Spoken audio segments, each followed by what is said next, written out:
experts suggest the measures should run from the 28th of December through to late March. Ministers are expected to make a decision on new restrictions in the next few days.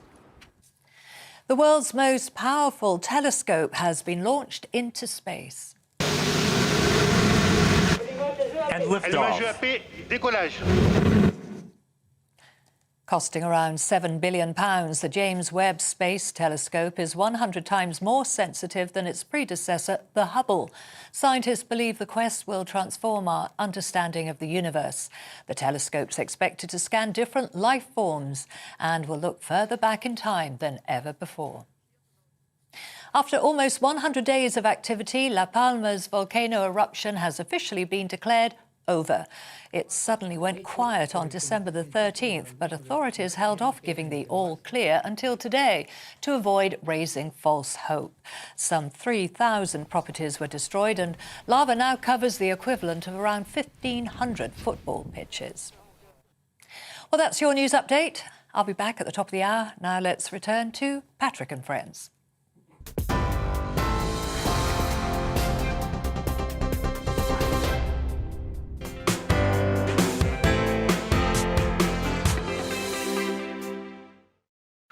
Yes, good evening, everyone. Happy Christmas. Now, we've heard about the Christmas spirit, I'm sure. No, I don't mean the odd cheeky glass of something boozy on Christmas morning, or don't I? Anyway, I'm talking about charitable donations. That's right. The gift of giving during the festive period may give you that warm, fuzzy feeling. But what do people actually working in the sector think of these one-off donations? Do they really help those in need? I'm joined now by the fabulous Nick Buckley. I've actually seen more than my own family recently. So, Nick, well done you. Thank you very much for popping up again on this show. He's a charity worker, a former Manchester mayoral candidate as well, amongst many other things as well. Right, so, of course, you know a lot about charity work, don't you, from working in that sector. Why is things like homelessness and getting people off sleeping on the streets and things like that a cause very, very close to your heart? Yeah, I mean, at Christmas, we are thinking about other people than ourselves. So, of course, we want to help. And, of course, those feelings increase over December, and especially when the weather's cold. People need to ask themselves, what are you doing and why are you doing it? So if you think a sandwich or half a bottle of whiskey is going to solve someone's problem who's living in a cardboard box in a street in a city centre somewhere, then that's not going to work.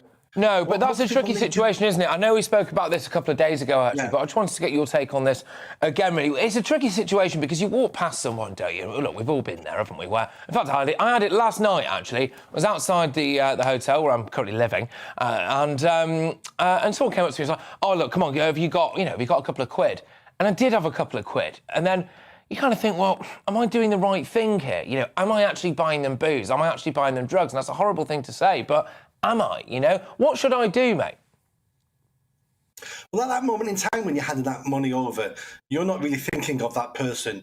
You're just buying some peace for yourself. That's all you're doing. It's basically blood money. That's what you're handing over to make yourself feel better. What people need to do, and don't get me wrong, people need to help and people need to care. But what people need to be doing is something all year round. You need to be supporting proper charities. Charities that are going out on the front line, who are helping kids not get involved in crime, like my charity, or a charity that's working on the streets, getting homeless people into accommodation. But that's just not a Christmas activity. That happens every day of the year. And if you're going to make a donation to a charity only at Christmas, that's fantastic. And as someone who runs a charity, thank you, and we'll take your money. But that doesn't solve the problem only at Christmas. So we need a holistic approach to lots of our social problems, and we haven't got it. And that's the big shame, because people want a silver bullet to solve a complicated problem. There is no silver bullet, and nobody, especially our politicians, nobody wants to put in the hard work anymore to solve some of these social problems.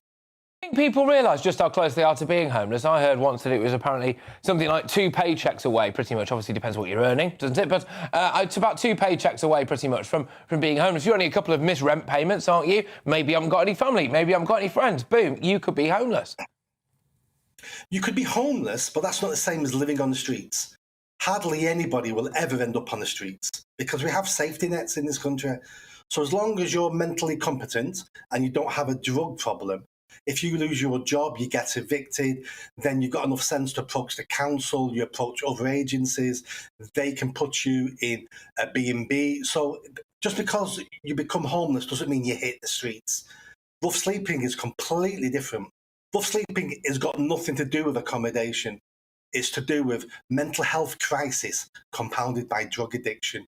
And we let those people fail, and we allow them to fail in life. Could you just give me a bit of an... because it's Christmas, right? It's Christmas Day. And by the way, as well, we do want people to send in, and we're going to go to them very, very shortly, we do want people to be sending in pictures of essentially your unconscious relatives at this time. It's that time in the evening, isn't it? Everyone's had a couple too many. You're on the couch, you're watching some telly, or in their case, maybe unconscious in front of me. And yes, so we want to send in your pictures of people who are passed out on the couch. It's that time of year, isn't it? But just to give us some context, really, for the kind of work that you do, the things that you've done, the things that you've achieved. Have you got any real, just to come to mind really, any real success stories about people that your charity has helped? Any kind of case studies, as it were, you know? I've got hundreds. So if you want to talk about child rape, well, my charity over the last decade has saved about 15 to 20, mostly girls, but some boys, who were being systematically raped or abused. You know, we've had perpetrators of that crime arrested and prosecuted through our help and us discovering it. If you want to talk about homelessness, my charity's got over 100 people off the streets and half of them into employment, because getting someone off the streets is only the first step. We need to give them a new life, a new purpose, some personal responsibility, dreams, aspirations, and you get that through employment, working, earning your own money. And we have stories like that, probably almost on a weekly, monthly basis. So change can happen, but to create change, it takes people working face to face with those individuals who are in need. Yeah, absolutely. Well, look, you know, I've got my esteemed panel here, and I think it would be a shame to waste them, Nick. So if it's all right with you, I'm going to open the floor over to them now. Andre, I could see you wanted to get involved, did you? And then we'll move it around. I did, actually. This is one thing that I used to work for. I don't know what camera I'm on, but anyway, I used to work for Westminster. Yeah, that one. You're on that one. Whichever. They said camera 4, but the camera 4's over there. Just ask the question and get on with it. Anyway, right. One of the things, I used to work for Westminster City Council. We had a terrible problem with people who I actually think are naturally very nice people, the soup run people who would go out Christmas Day and give out food and little bits and bobs to people on the street. We actually considered ASBOing them. The reason is because it kept people on the streets, and just feeding people for 2 or 3 days a year actually can make bigger problems. You know, is the problem still as severe as that? Yes. So people who think they're doing the right thing will go onto the streets. But here's a real example. About 5 years ago, the council, in partnership with another charity, hired a minibus, a coach, and they were going to go around the city centre, pick homeless people up and take them for Christmas dinner. And while we were acting that dinner, there'd be social workers, there'd be drug workers there who could start chatting to them and seeing which ones we could help, who wanted help. And the bus drove around the city centre to pick people up, and everybody was legless. And it was like Christmas Day morning. It was like, why is everyone legless? And then someone told us a group of men, all middle class, had been driving around the city centre, handing out bottles of brandy or whiskey to all the homeless people, thinking they were helping them. And they weren't. All that whiskey did that day was stop them getting help. OK, all right, Lambert, I can see you want to get involved. A couple of questions.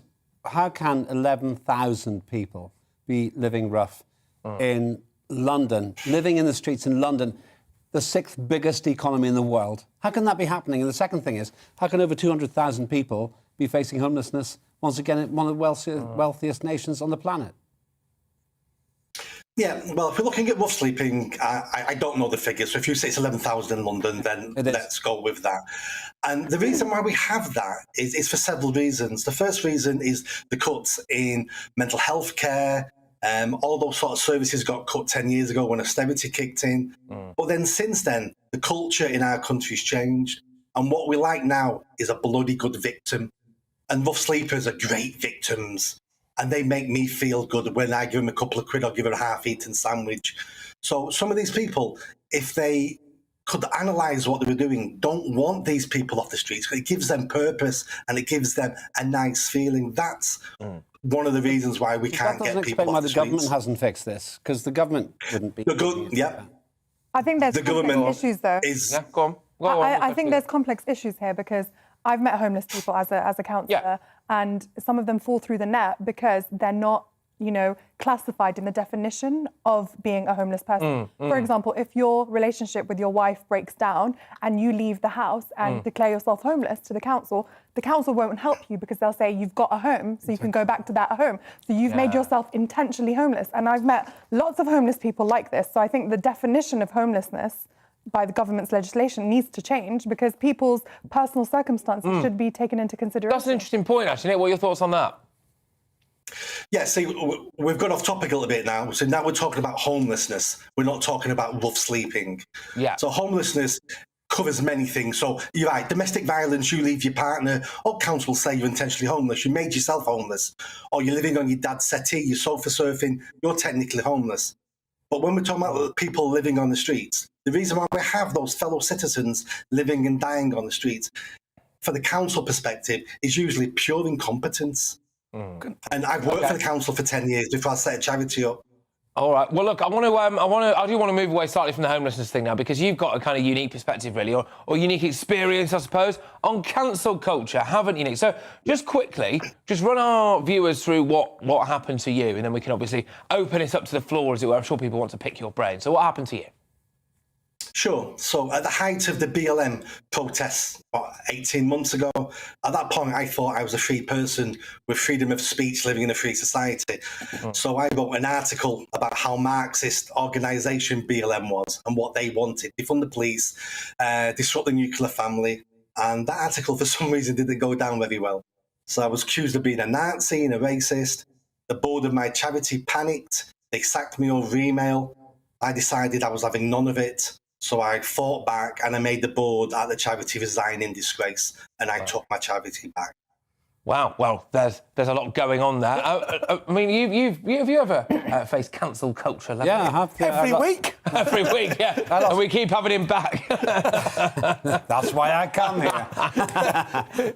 Because the one place that doesn't happen is strangely here. There you go. There you go. There's a plug for GBNews. There you go. And I have experienced it because people chose to judge me for my relationships with Cheeky Girl and others, rather than for what I did in Parliament.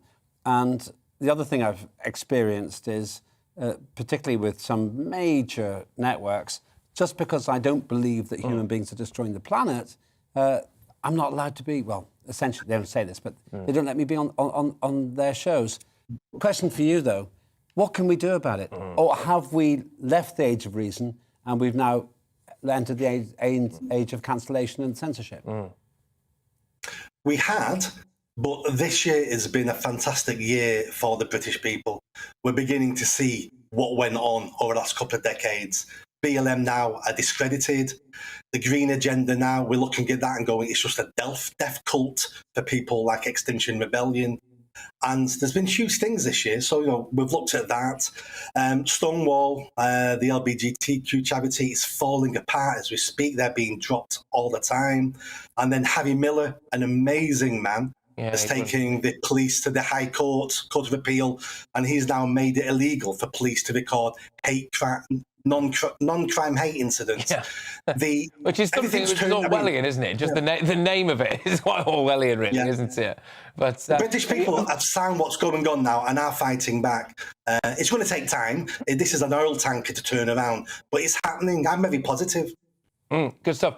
How do you feel about cancel culture? Have you ever experienced anything like that yourself at all, or anything? Yes, I have actually. Oh, go on. I don't want to. Sorry, I don't want to get into it. I wasn't aware. If I'm about to drag something terrible up now, I'm very, very sorry. I don't want to get into it. Okay, sorry. But I do think that it is dangerous. I think we should be open to debate and different ideas. But I think that in that debate and different ideas, we should be respectful. Especially with the Black Lives Matter thing, there are people who have lost their lives, for example, in the United States because of racism, because they've been shot by just being stopped at a traffic light, for example, in a car.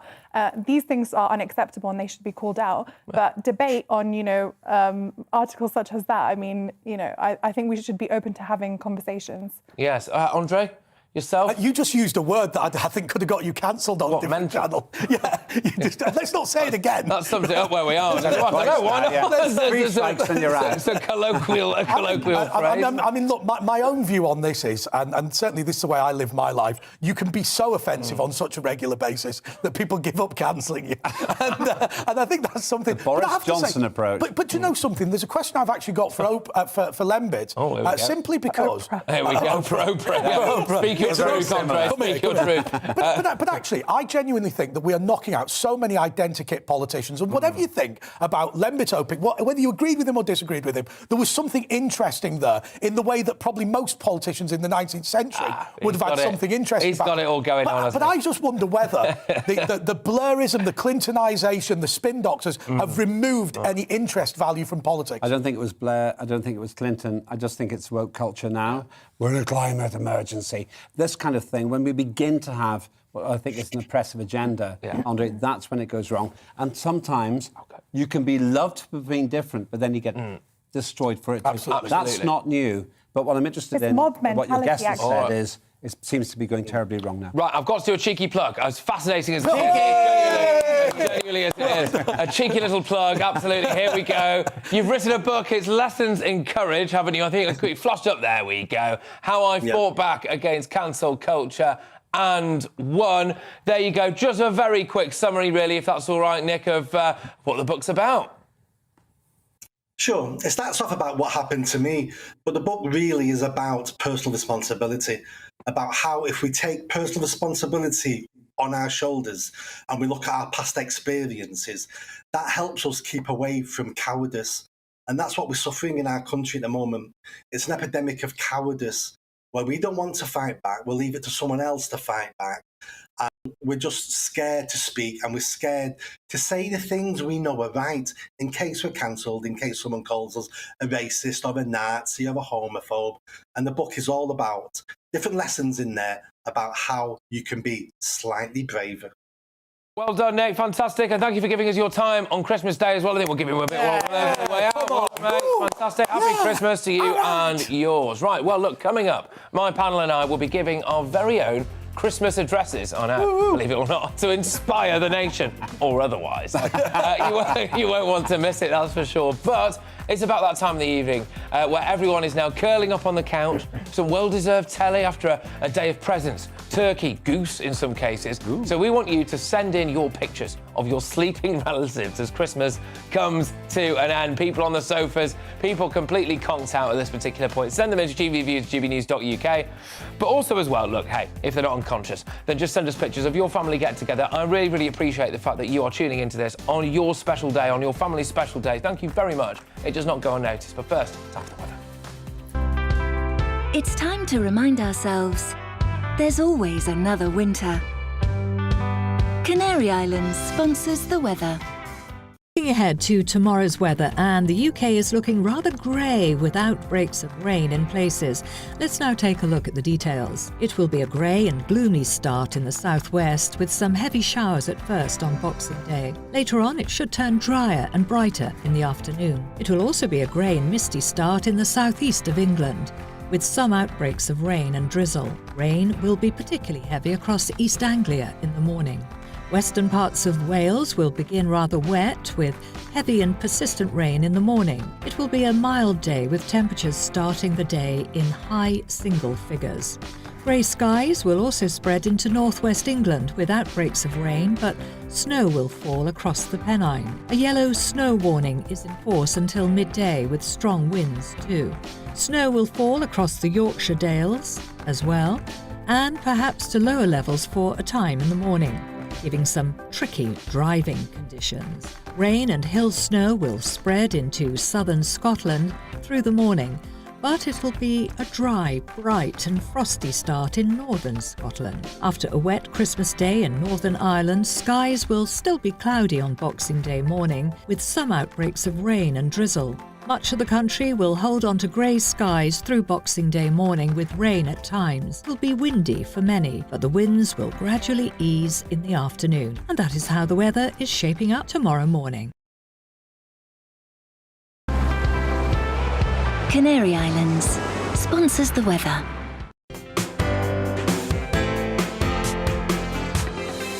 You're watching GB News live across the UK and the world on our digital stream. GB News is Britain's news channel. We are the UK's home of discussion and debate from all perspectives. We are here for you. Don't forget to join our YouTube community by clicking on that subscribe button. And if you want the GB News app, you can click and catch up on programmes anytime. We love to hear from you, so email us. gbviews@gbnews.uk. Thanks for being part of the GB News family. My name is Andrew Doyle. Join me every Sunday evening at 7 p.m. for Free Speech Nation. This is a show where we address current affairs and news stories of the week with the help of two wonderful comedian panellists. I brought in comics because I want to give it a lighter edge, and also they work for less. See you there.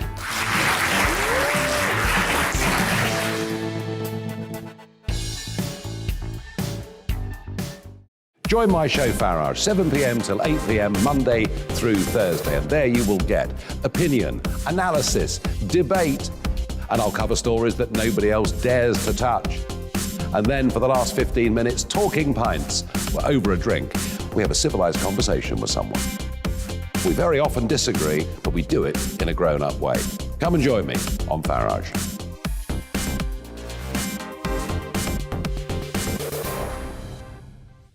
I'm Colin Brazier. I've reported from more than 70 countries around the world, covered wars from Afghanistan to Iraq, from Lebanon to the Balkans. I'm trying to bring that experience, that feel for events, to the studio. And something else. I'm ready to give an opinion. Today's stories with a spark. Brazier from 8 p.m. weekdays on GB News. Join us for Political Correction. We're here every Sunday to correct politics and put you, the people, back in charge. We talk about all areas of the United Kingdom, including Northern Ireland. Our debate goes way beyond the Westminster Village. It's about the real country. It's about your opinion. So please, we want you to tell us what you think. This is Political Correction. Every Sunday morning from 10 a.m. here on GB News.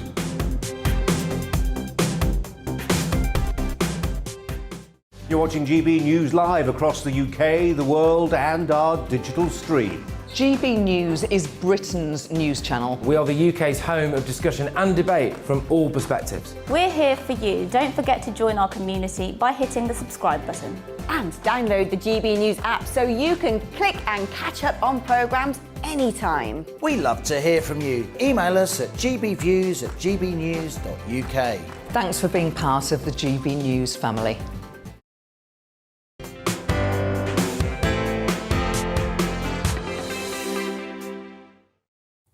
Merry Christmas, everybody. Hopefully you're having a wonderful evening. Now, it's time for a special little segment just for Christmas. So, in light of the remarkably poignant speech given by Her Majesty the Queen earlier on, I don't know if you've had a chance to see it yet, I would highly recommend it. It brought a tear to the eye, certainly for me anyway. But many Christmas addresses by our various political leaders have been out there as well today. Well, my team, in their infinite wisdom, decided to have a panel and obviously write our very own addresses to the nation, and hopefully the rest of the panel can react to them as well. So my panel is back with me, former Liberal Democrat MP, the man himself, it's Lembit Opit. We've got political commentator, dangerous Andre Walker, and Labour councillor as well, Paymana Assad. Fantastic. Now, Paymana, you're going first. Okay.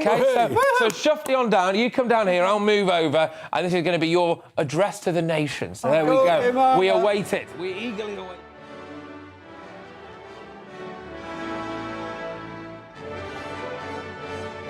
Silence now, please, chaps. Let's go. OK, take it away.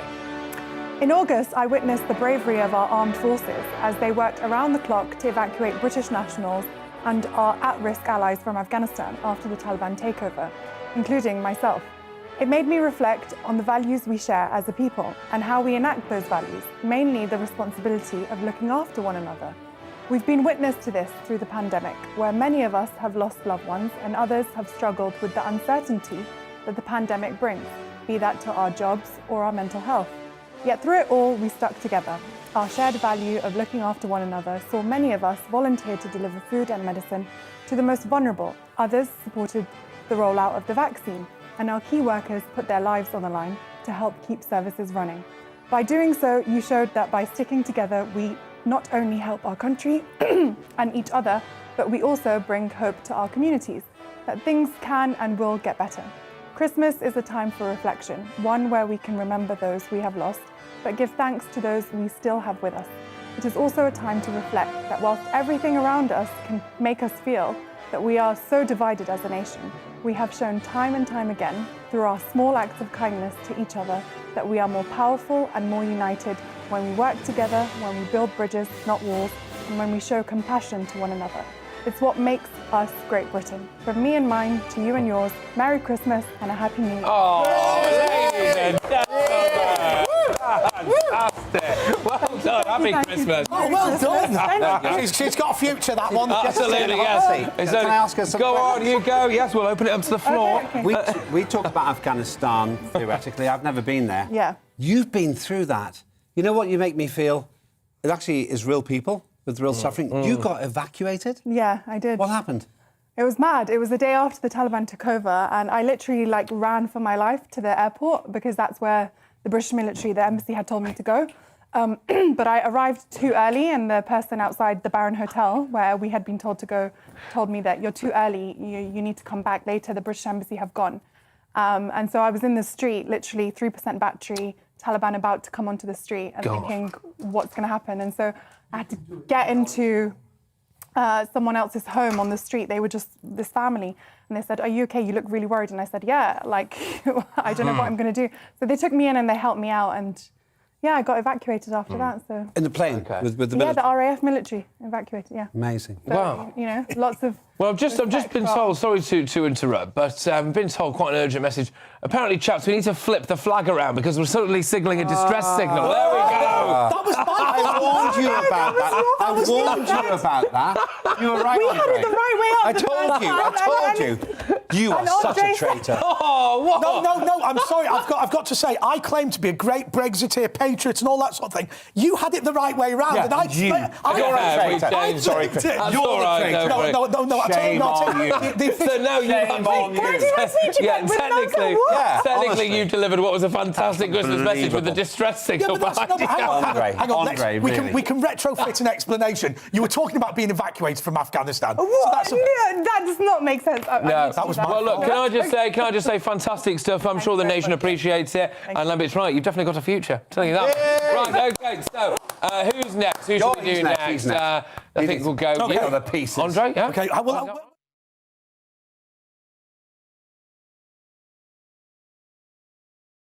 This is me. Right, good Come stuff, on. just as well. It's nice to be tampered. By the way, this was the year of the narcissist, the year of the busybody, the year of the curtain twitcher, a year in which people with no friends were finally about to get even with the rest of us for banning us from seeing ours.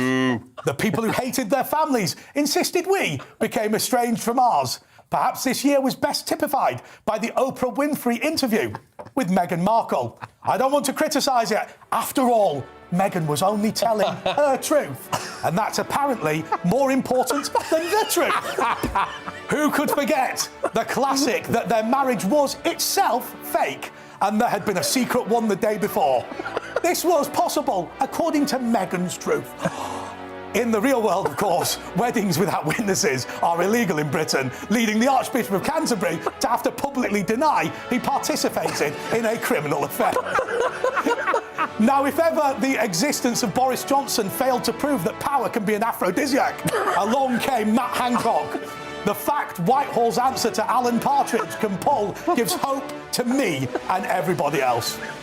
As we look forward to 2022, I pray that you will all be able to go out on New Year's Eve We will meet again as long as Nicola Sturgeon, Mark Drakeford, Chris Whitty, Patrick Vallance, the NHS, the British Police, Boris Johnson, and indeed the entire British Civil Service don't have their way.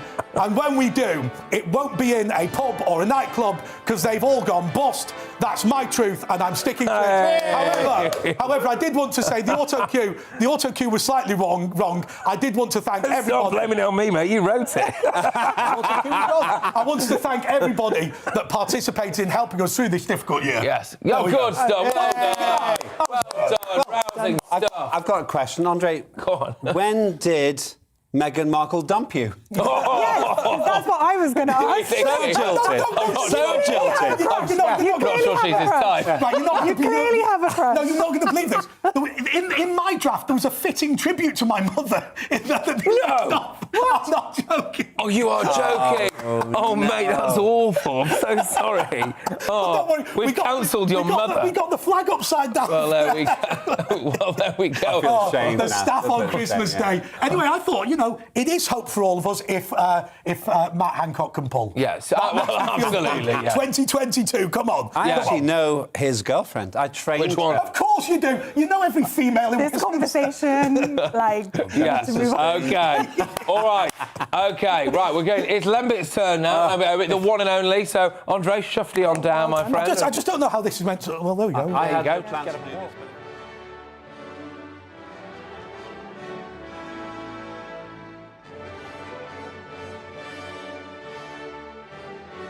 Fairly seriously. Good stuff. Well, smart. Yes. What? You did. I thought you were very, very good. Fantastic. Better than Andre. Right. He's not listening. Okay. Get out of it. Come on, crack on. Here we go.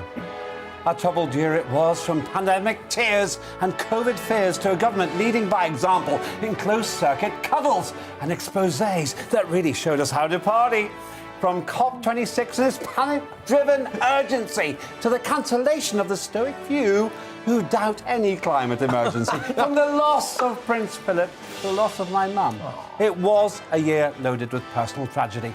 And then there were the refugees coming in and leaving in a right royal fit of pique. See what I did there? Their acting skills falling far short in the court of public opinion.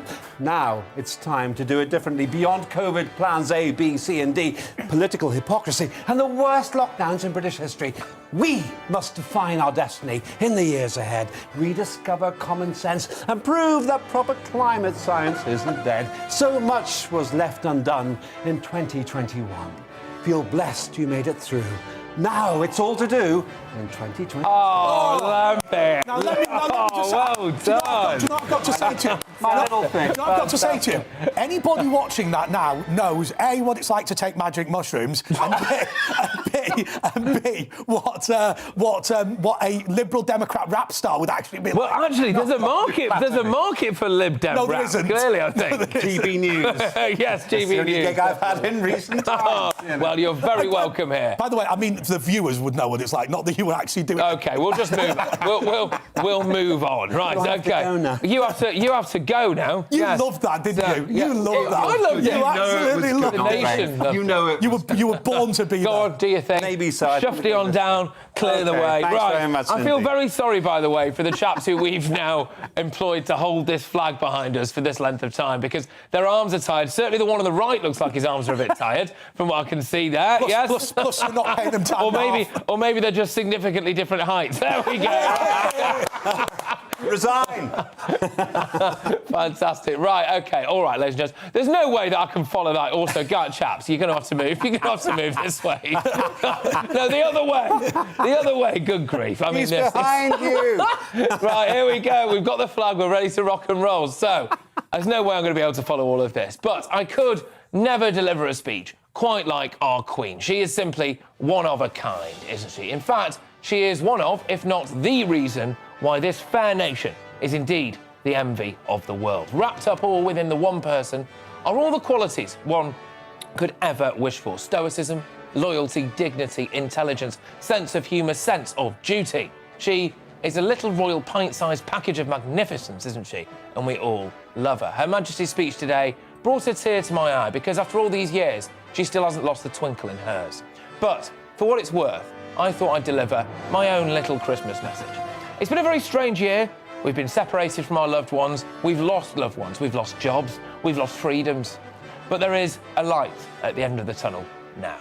I don't mind getting a bit personal here. After all, it is Christmas, and it's time for oversharing and embarrassing yourself, isn't it? So why should I be any different? This time last year, I'd moved back into my parents' spare room and I was unemployed. I was very, very unhappy.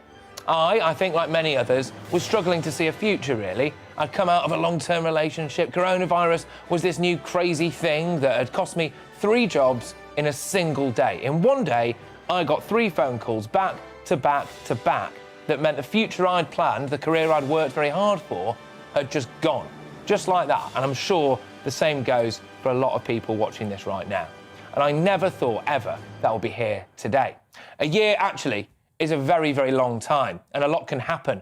But in the immortal words of our poet laureate, Liam Gallagher, sometimes you have to go out and make it happen. Yay. Absolutely. And if I have a message for this country now, it would be that. Go out and make it happen, because nothing is going to be given to you for free, and nor should it be. So we seem in this country to have spent a long time tearing ourselves apart, focusing on cancelling things, cancelling people, tearing things down, getting obsessed with microaggressions, with knocking things down instead of building things up. We, ladies and gentlemen, are a great nation. The clue is in the name. It's Great Britain, isn't it? And if we pull together, we can conquer the world. Happy Christmas, everybody. Let's never take anything for granted again. Every minute with your loved ones, your friends, make it count and make it happen. Oh, that's beautiful. Oh, well, there we go. Well, look, it's true. You know, I don't mind saying that stuff. I mean, I was completely down and out this time. How could that happen to you? You got skills. Well, I'm pretty sure everyone he's made a living. You should have been able to make a living. Let me just say, because of course we were working on the same station. I got my very first regular national radio show, and it lasted 1 week. 1 week. I believe that it was just me being there. Yeah, a lot of people think that. But it's true. But it just shows you, and I think that's one of the things as well. I know a lot of people will have had a much rougher ride than me. You mentioned that you both of you, as far as I'm concerned, have lost people very close to you. That's right. Yeah, absolutely. And that's obviously worse than me just trying to get a job back, I suppose. But the point is, millions of people out there in the country right now have had something like this going on, and actually you can turn things around quite. But I don't think necessarily it's right to say that a bereavement is less bad than what you've been through. I mean, certainly in my case, my mother was quite old. I mean, obviously it's always sad to lose somebody, but at the same time, when you see young people being thrown on the scrap heap as a result of coronavirus, I genuinely think that in many cases can be worse than a bereavement. I would say that what you've described will touch a lot of people who are watching this. Yeah. Because there are some things you can't control. And we can't control COVID, but we can control our response to it. Yes. And you said something really interesting, and my serious export from this is, in 2022, somebody once said to me, probably from the Dalai Lama, suffering is unavoidable, but misery is a choice. And we have had so much misery. Just maybe if the government gives us a little bit of a helping hand, just takes a common sense pill, doesn't lock us down till March, we can start rebuilding this great British country. Do you think it's going to be Britain's year? What do you think? I hope so. But what I wanted to say to you, Patrick, was thank you for sharing that, because I think it's really, really important that people speak about their experiences. Because I think when people are watching you on TV, they think, oh, this successful... I'm not sure they ever think that. Ding dong. It's so important that you shared that experience to show that you're human and life has ups and downs, and you come out of it at the end. Oh, well, thank you very much. Thank you, everyone. And look, I'm really enjoying this, actually. I'm going to tell you what, this is a cracking way to spend Christmas. So thank you very much, everybody. And thank you, everyone, for tuning in. So coming up, my panel and I will be taking a look at some of tomorrow's front pages and other stories that are leading today in the media buzz. So make sure you stay tuned for all of that.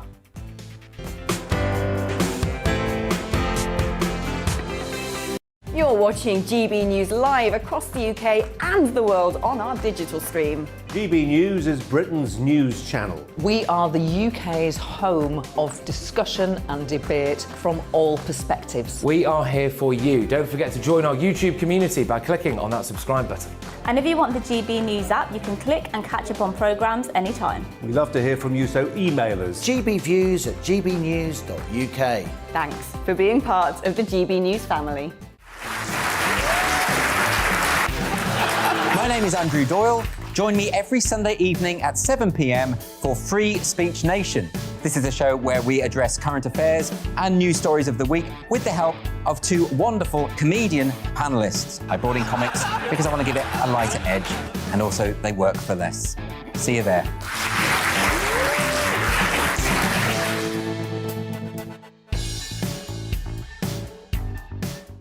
Join my show Farage, 7 p.m. till 8 p.m. Monday through Thursday, and there you will get opinion, analysis, debate, and I'll cover stories that nobody else dares to touch. And then for the last 15 minutes, talking pints. Over a drink, we have a civilised conversation with someone. We very often disagree, but we do it in a grown-up way. Come and join me on Farage.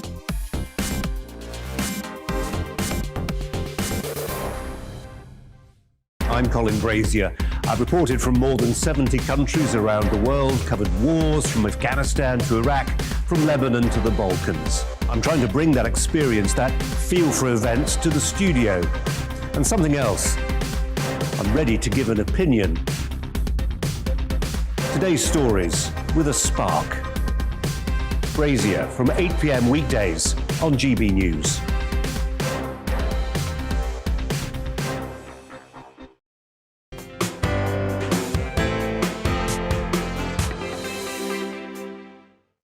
Happy Christmas, everybody! Woo!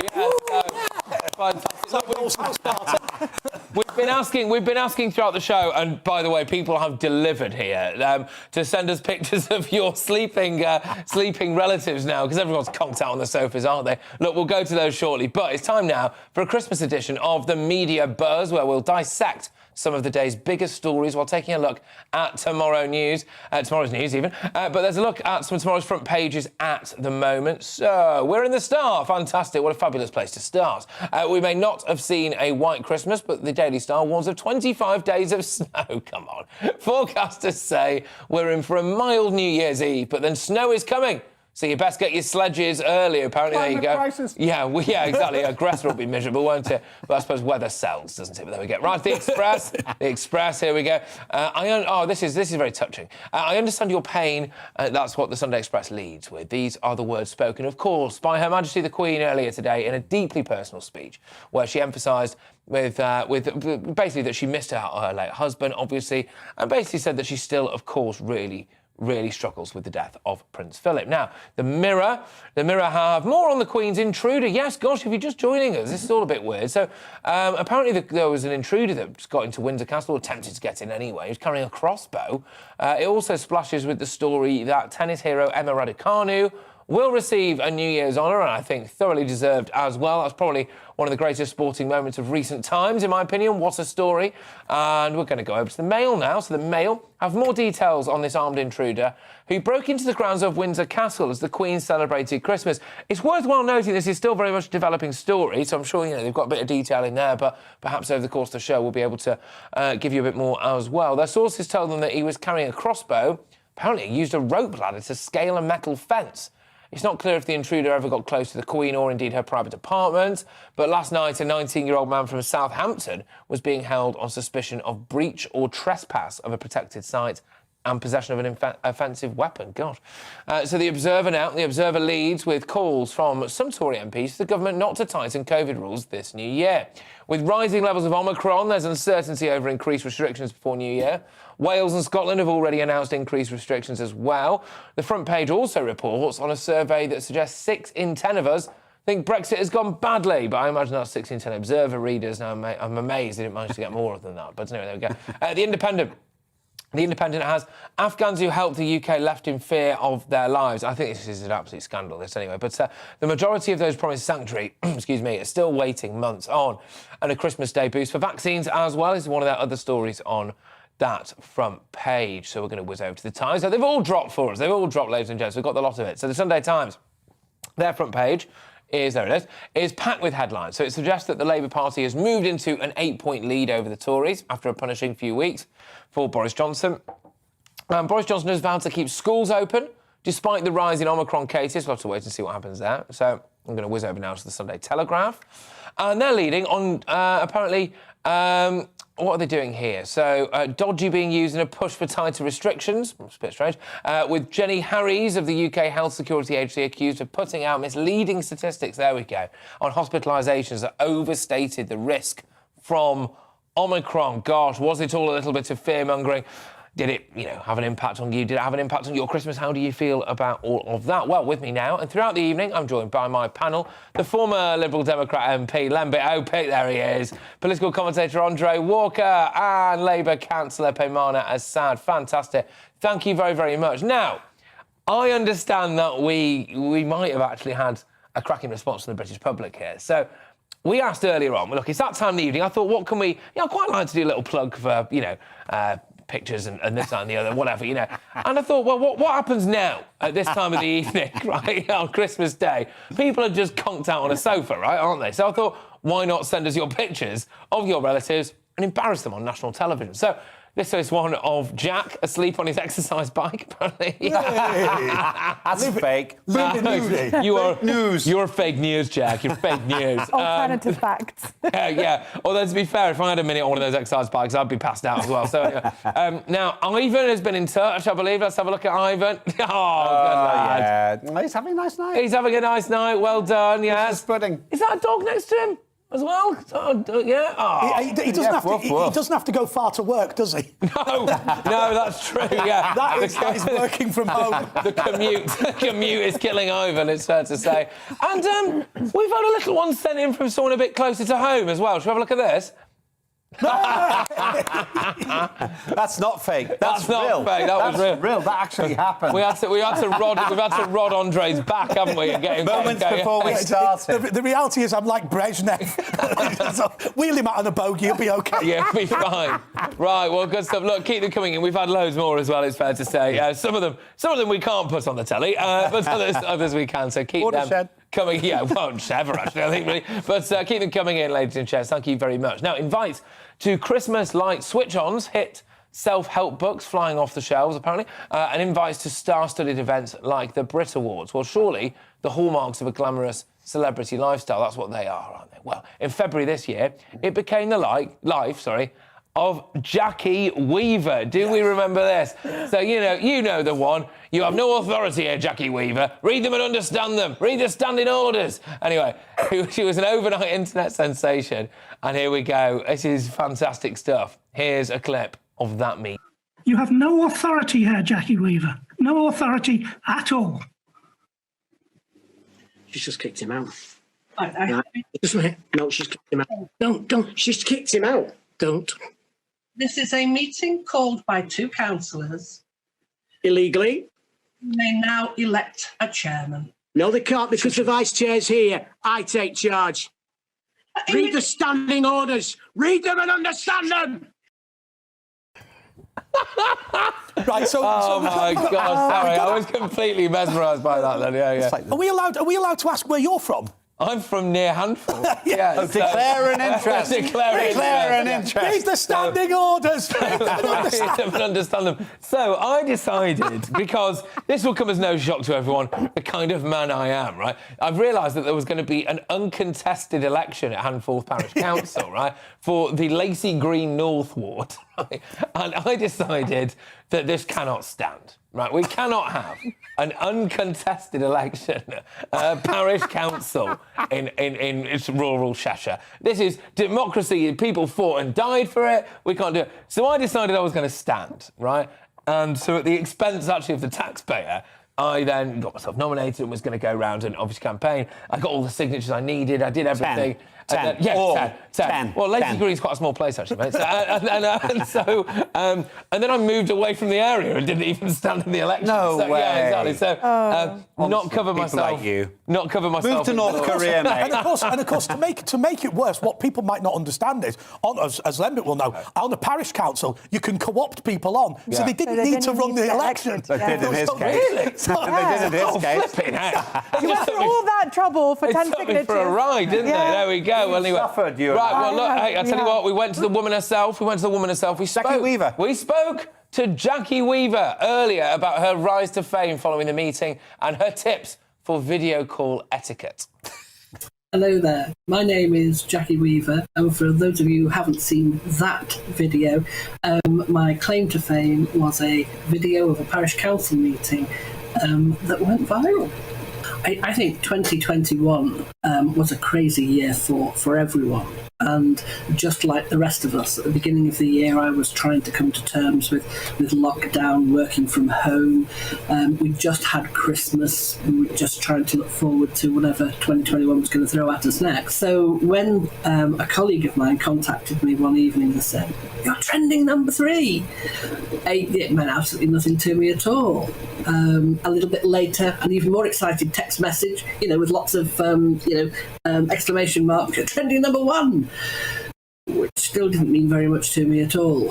And it wasn't until the following day when the world literally, for me, kind of stood on its head. So we had reporters, cameramen, lined up outside in a very orderly fashion, waiting to do interviews about a viral meeting. And my first thought was, what did I miss? What was so exciting about that meeting that I've just kind of missed? And so it sort of started from there. So I was probably doing easily 30 interviews a week. And although it's slowed down a bit, I still do about 10 interviews a week. I think for me, the best Zoom etiquette starts with perhaps learning when to switch it off. There's all sorts of things. I think Zoom and other platforms are wonderful for being able to share. But I guess there are times when, frankly, we just don't need to share it. Well, there you go. Jackie Weaver there, ladies and gentlemen. Fantastic. No, very, very quickly. Andre, you found out a little bit of information about read them and understand them. Yeah, so Alec Burton, read the standing orders, read them and understand them. On his LinkedIn, it describes him as an expert in dispute resolution. No way, you're making that up. If he's an expert in it, I wouldn't like to see somebody who's bad at it. Can you imagine? Yeah. Gosh. Well, yeah, you've obviously got some experience in local politics, of course. Is it like that a lot? Yeah, it is sometimes. But I was really surprised at how calm she was. Yeah. Because if that was me, I would have been giving him, Yeah. my 2 cents. Well, did you read the standing orders? Of course I read the standing orders. No, you didn't. You had no authority. You had no authority. Have you ever been involved in situations like that? I'm in one now. I'm in an appeal process about whether I'm a Lib Dems or not. But I've got one line. They've kicked him out. I've got. He doesn't know if he's been kicked out. He doesn't know. The appeal process still continues. Don't you dare slander me. Read the standing orders. I've got one sentence for her. Free Jackie Weaver. She's freaked out. An hour and a half in activity. Oh, gosh. On the count. Well, this is nuts, isn't it? But I'm having a great time. Well, look, thank you very much, everyone, for tuning in, if you're still there. Still to come, after days of delays and nearly 30 years of planning and development, the James Webb telescope finally lifted off earlier today. Fantastic. On its mission to expand our understanding of space and replace the now 30-year-old Hubble telescope. So I'll be speaking with former BBC science editor Dr. David Whitehouse to find out a bit more about this extraordinary scientific feat. And it's definitely that time in the evening. The Christmas pudding's eaten. People are curling up on the couch. Andre Walker did it earlier on. And watching some well-deserved telly. So if your Uncle Keith is snoring his head off on the sofa, I want you to send us a picture of him, OK? We've got loads of great pictures of people conked out on their sofas. We want to see absolutely all of it. Send them in to gbviews@gbnews.uk. Thank you so much to everyone who's been getting in touch. Honestly, it's been fantastic. Well, hopefully we'll get them all up and about later on. All of that is coming up. But first, ladies and gents, it's time for the weather. It's time to remind ourselves there's always another winter. Canary Islands sponsors the weather. Looking ahead to tomorrow's weather, and the UK is looking rather grey with outbreaks of rain in places. Let's now take a look at the details. It will be a grey and gloomy start in the southwest, with some heavy showers at first on Boxing Day. Later on, it should turn drier and brighter in the afternoon. It will also be a grey and misty start in the southeast of England, with some outbreaks of rain and drizzle. Rain will be particularly heavy across East Anglia in the morning. Western parts of Wales will begin rather wet, with heavy and persistent rain in the morning. It will be a mild day, with temperatures starting the day in high single figures. Grey skies will also spread into northwest England with outbreaks of rain, but snow will fall across the Pennine. A yellow snow warning is in force until midday with strong winds too. Snow will fall across the Yorkshire Dales as well, and perhaps to lower levels for a time in the morning, giving some tricky driving conditions. Rain and hill snow will spread into southern Scotland through the morning, but it'll be a dry, bright and frosty start in northern Scotland. After a wet Christmas Day in Northern Ireland, skies will still be cloudy on Boxing Day morning, with some outbreaks of rain and drizzle. Much of the country will hold on to grey skies through Boxing Day morning with rain at times. It'll be windy for many, but the winds will gradually ease in the afternoon. And that is how the weather is shaping up tomorrow morning. Canary Islands sponsors the weather.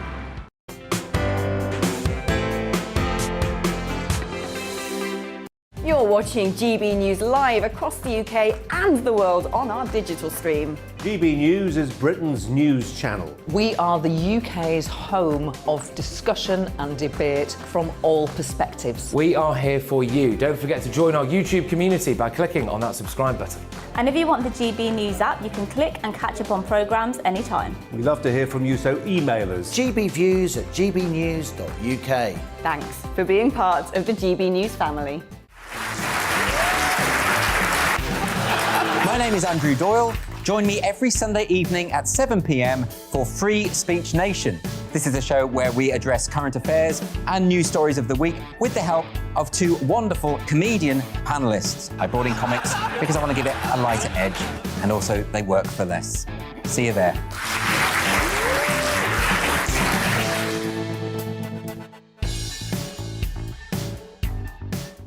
Join my show Farage, 7 p.m. till 8 p.m. Monday through Thursday. And there you will get opinion, analysis, debate, and I'll cover stories that nobody else dares to touch. And then for the last 15 minutes, talking pints. We're over a drink. We have a civilised conversation with someone. We very often disagree, but we do it in a grown-up way. Come and join me on Farage.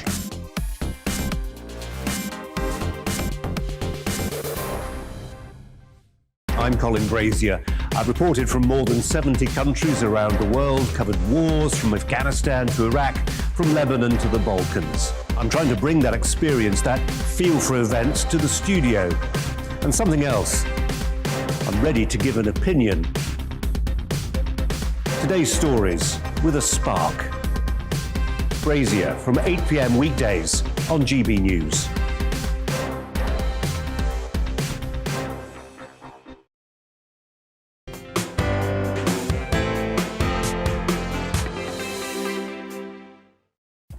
Good evening, everybody. Merry Christmas, everyone. Fantastic to have you all on the show. I would like to wish you all a Merry Christmas, of course, from everyone here at GB News. I am Patrick Christie's, and we have a big last hour of the show before we bid farewell to Christmas for another year. With me jingling all the way, apparently. It's my panel. Former Liberal Democrat MP Lambert Opik, there you go. Political commentator Andre Walker, and Labour councillor as well, Peymana Assad. So coming up, next, I'll be speaking with a former science editor and space experts all about today's historic rocket launch, which was propelled the brand new James Webb telescope into space, among other things as well. It might help us find aliens, which, to be honest with you, I suppose as long as they like us, is a great thing. If they don't, then it's game over, isn't it? But there we go.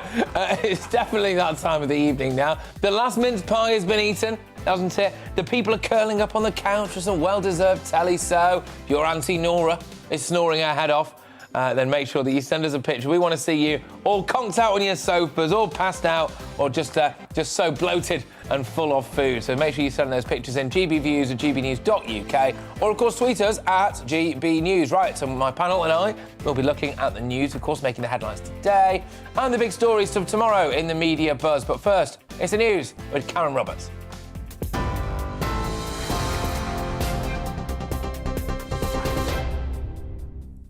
Thank you, Patrick. These are your headlines. An armed intruder has been arrested in the grounds of Windsor Castle, where the Queen is celebrating Christmas. Police say the 19-year-old man didn't enter any buildings and there's no danger to the wider public. Meanwhile, in a moving Christmas Day message, the Queen reflected on the loss of her husband, the Duke of Edinburgh.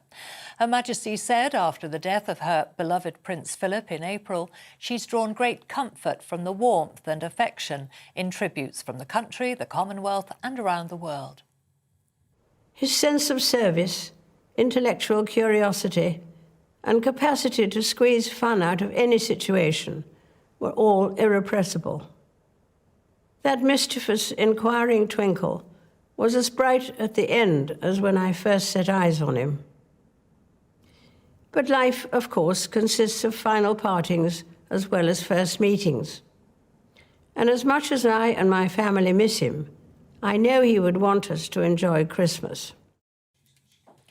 67 people have been intercepted trying to cross the English Channel. Border Force agents took a group of people to Dover in the early hours of the morning, following an incident involving 2 small boats. French authorities also intercepted a boat, but it's not known how many people were on the 3rd vessel.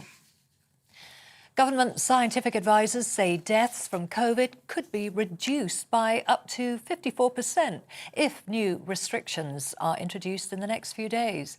A new paper models the impact of banning indoor socialising and returning to the rule of 6 outdoors.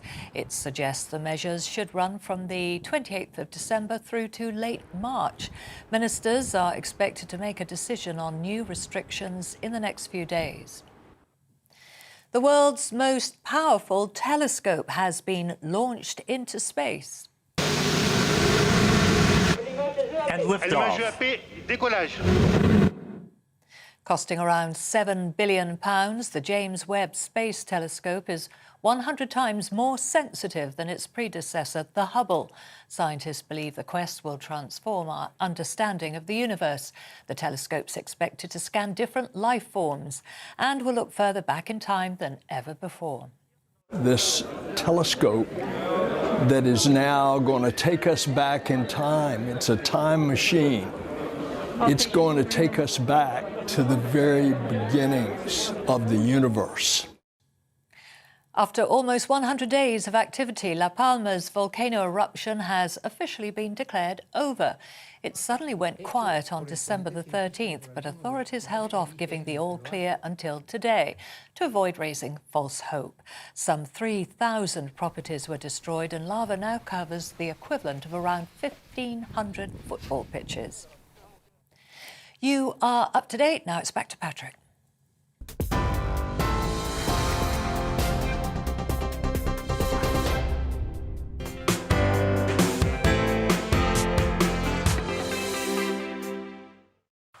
Yes, evening everybody and happy Christmas. Now, the £7.5 billion James Webb Telescope, as you were just hearing about there, left Earth this afternoon.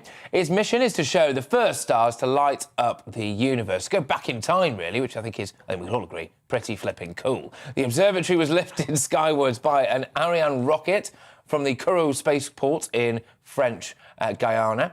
Its flight to orbit lasted just under half an hour, with a signal confirming a successful outcome picked up by a ground antenna at Malindi in Kenya. So, Webb, named after, of course, one of the architects of the Apollo moon landings, is a successor of the Hubble telescope. Engineers working with the US, European and Canadian space agencies have built this new observatory to be, get this, 100 times more powerful, however. So, I mean, really, this could, well, quite literally could open space up for us, right? So it was originally meant to leave on Christmas Eve, but a forecast of high-level winds at the spaceport forced it to be postponed, and it didn't want to run the risk of knocking Santa out of the sky. So preparation for the project began in 1996, and construction was completed in 2016, so it's been a very long-term project, this, hasn't it?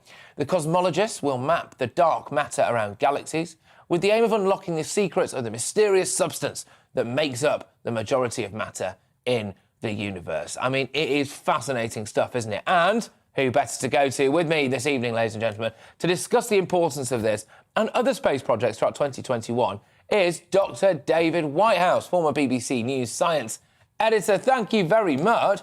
This is absolutely incredible, isn't it? This could unlock space, couldn't it? This is a remarkable telescope, and its potential, as you said, is absolutely enormous. It's got a lot of hurdles and milestones to pass before it gets to its correct position in space, and it is unfurled and working properly, and that's going to take 6 months. And there's a lot of problems between now and then which could impede the operation of this telescope, so everybody's hoping that'll go smoothly. But should it be commissioned properly and all its instruments are working, then the potential of this scope is absolutely immense, from looking at the atmospheres of planets around nearby stars to looking deep into the early times of the universe when there were no stars, when there was just clouds of hydrogen and helium gas before the stars had formed, the so-called dark ages. And who knows what objects it's going to find there to tell the story of an unknown era in the evolution of the universe. And of course, so much else. This telescope is, I suppose, literally the most important telescope since Galileo turned his optic tube towards the sky in 1609.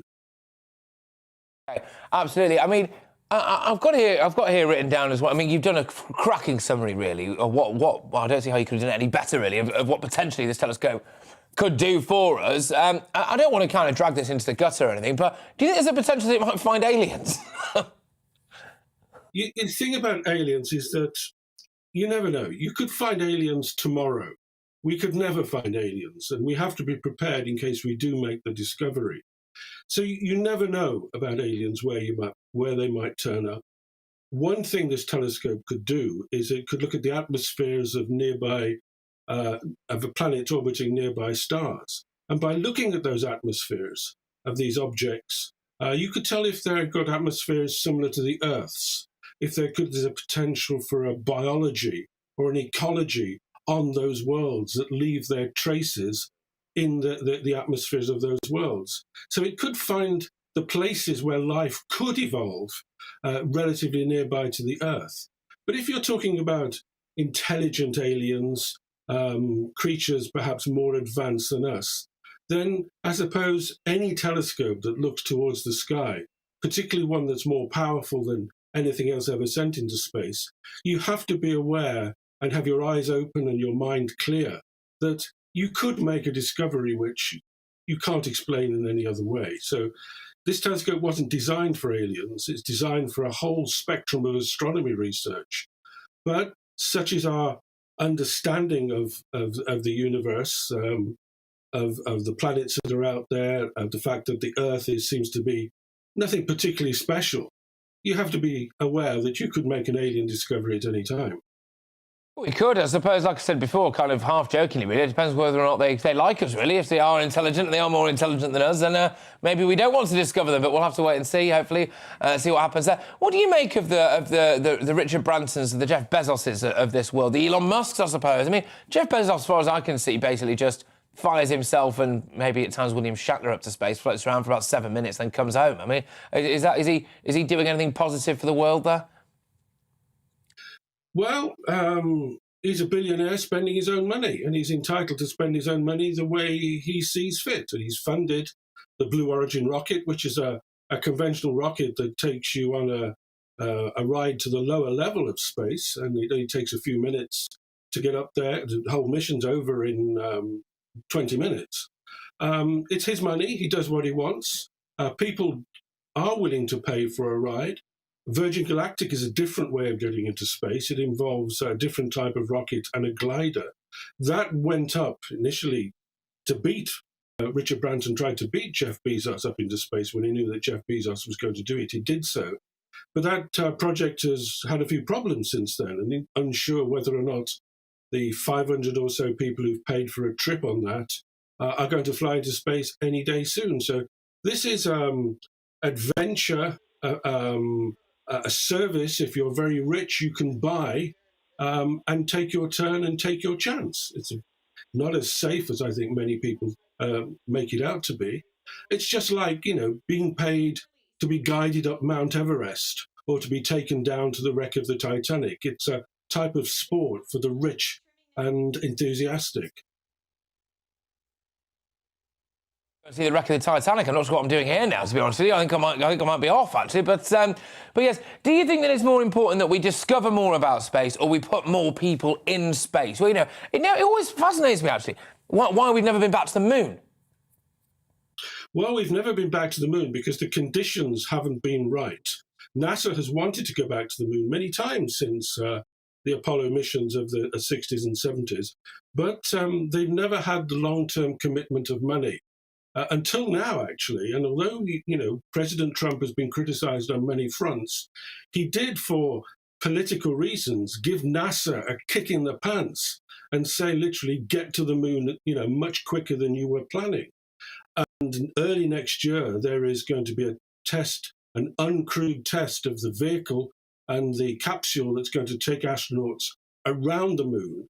And the current plan is that Boots will be on the moon, the first woman and the next man, as NASA said, in 2025. So at last, people are in training to go back to the moon.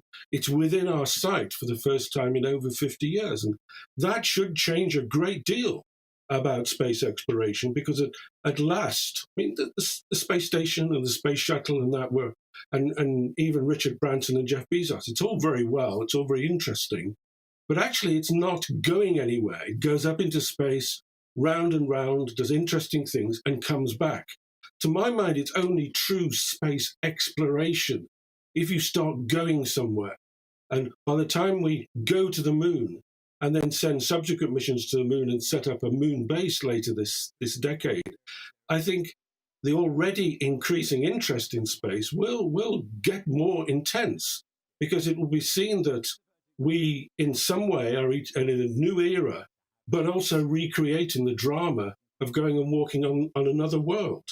And that's going to inspire a lot of people, not only to go into space, but to go into technology.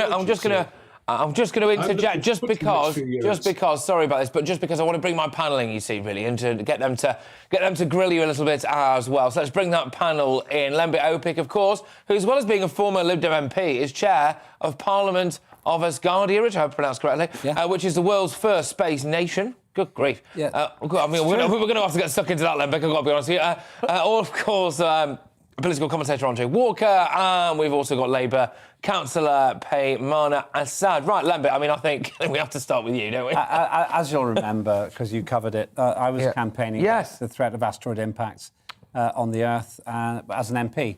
Now I'm excited because this telescope takes us 13.5 billion years into the past.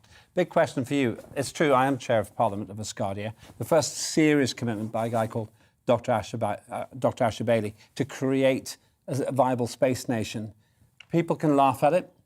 Do you think that we'll be living permanently in space in 100 years' time? Because we're aiming to do this in 2043 in the project I'm involved in, and it's not a joke project, it's a serious project.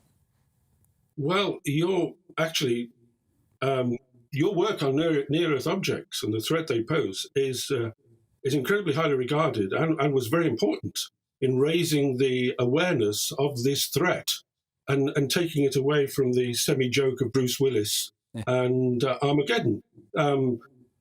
As for living in space, yes, by the end of this decade, we will have a moon base, and there will be a crew of 6 to 10 living on this moon base in rotation, and it may well be that China will have its own moon base because its ambitions are rising, and it tends to be the world's leading space superpower by 2049, the anniversary of the Communist Revolution. So I think that we will be living on the moon. I think by the 2040s, we'll be living on Mars, by which time we will also be living in Earth orbit. So, yes, we are spreading outwards. And I'm on a roll now. The thing is that I'm trying to create, not just me, obviously Dr. Asher Bailey's dream is to create a society. So it's not just like an orbital lab. It's actually somewhere where people can have children, be born and die.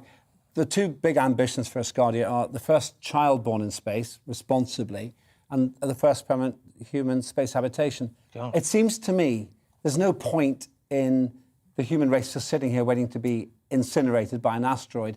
We've got to do this, and I'm guessing you feel the same. Gosh, it's big picture stuff, this, isn't it? Go on. Yeah, I wrote a book on Space 2069, which was 2069, because 100 years after Armstrong put the first footprint on the moon, by which time we'll be living on the moon, we'll be living in Mars, the first child will have been born in space. Space will be a lot more accessible. I'm not quite sure about how many industries were in space, but a lot of people will be living in space, and it'll be much more a part of our lifestyle, our environment, than it is at the moment. So I think that things are changing. Space is actually becoming more normalized, not just with Jeff Bezos, but in 10 years' time, we'll see perhaps more competition between the United States and China as they both seek to outdo each other.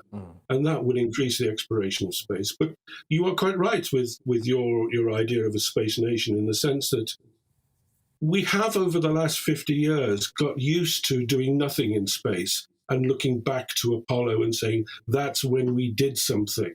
I think things are changing. I think you appreciate this, that actually we are going to start to do new things in space over the next few decades. Well, I can't wait. I can't wait to go. I've got to be honest, it's massive. It's really the thing on my bucket list. It's absolutely 100% to go to space. But, Andre, you're itching to get involved. Yeah, I am, actually. And the reason is because I used to work in the House of Commons, and an organisation called the Parliamentary Space Committee existed. I'm sure David Morris? Yes, I'm sure David Morris was the chairman. I worked for him. I'm sure Lembit was a member when he was a member of Parliament. One of the things, so I went to a lot of meetings. Space wasn't a particular interest of mine, but one of the things that I got told by scientist after scientist was that the British government were incredibly reluctant to research people going into space. They saw space an opportunity to do research, and they saw potentially sending people up and sort of these missions to Mars or whatever as vanity.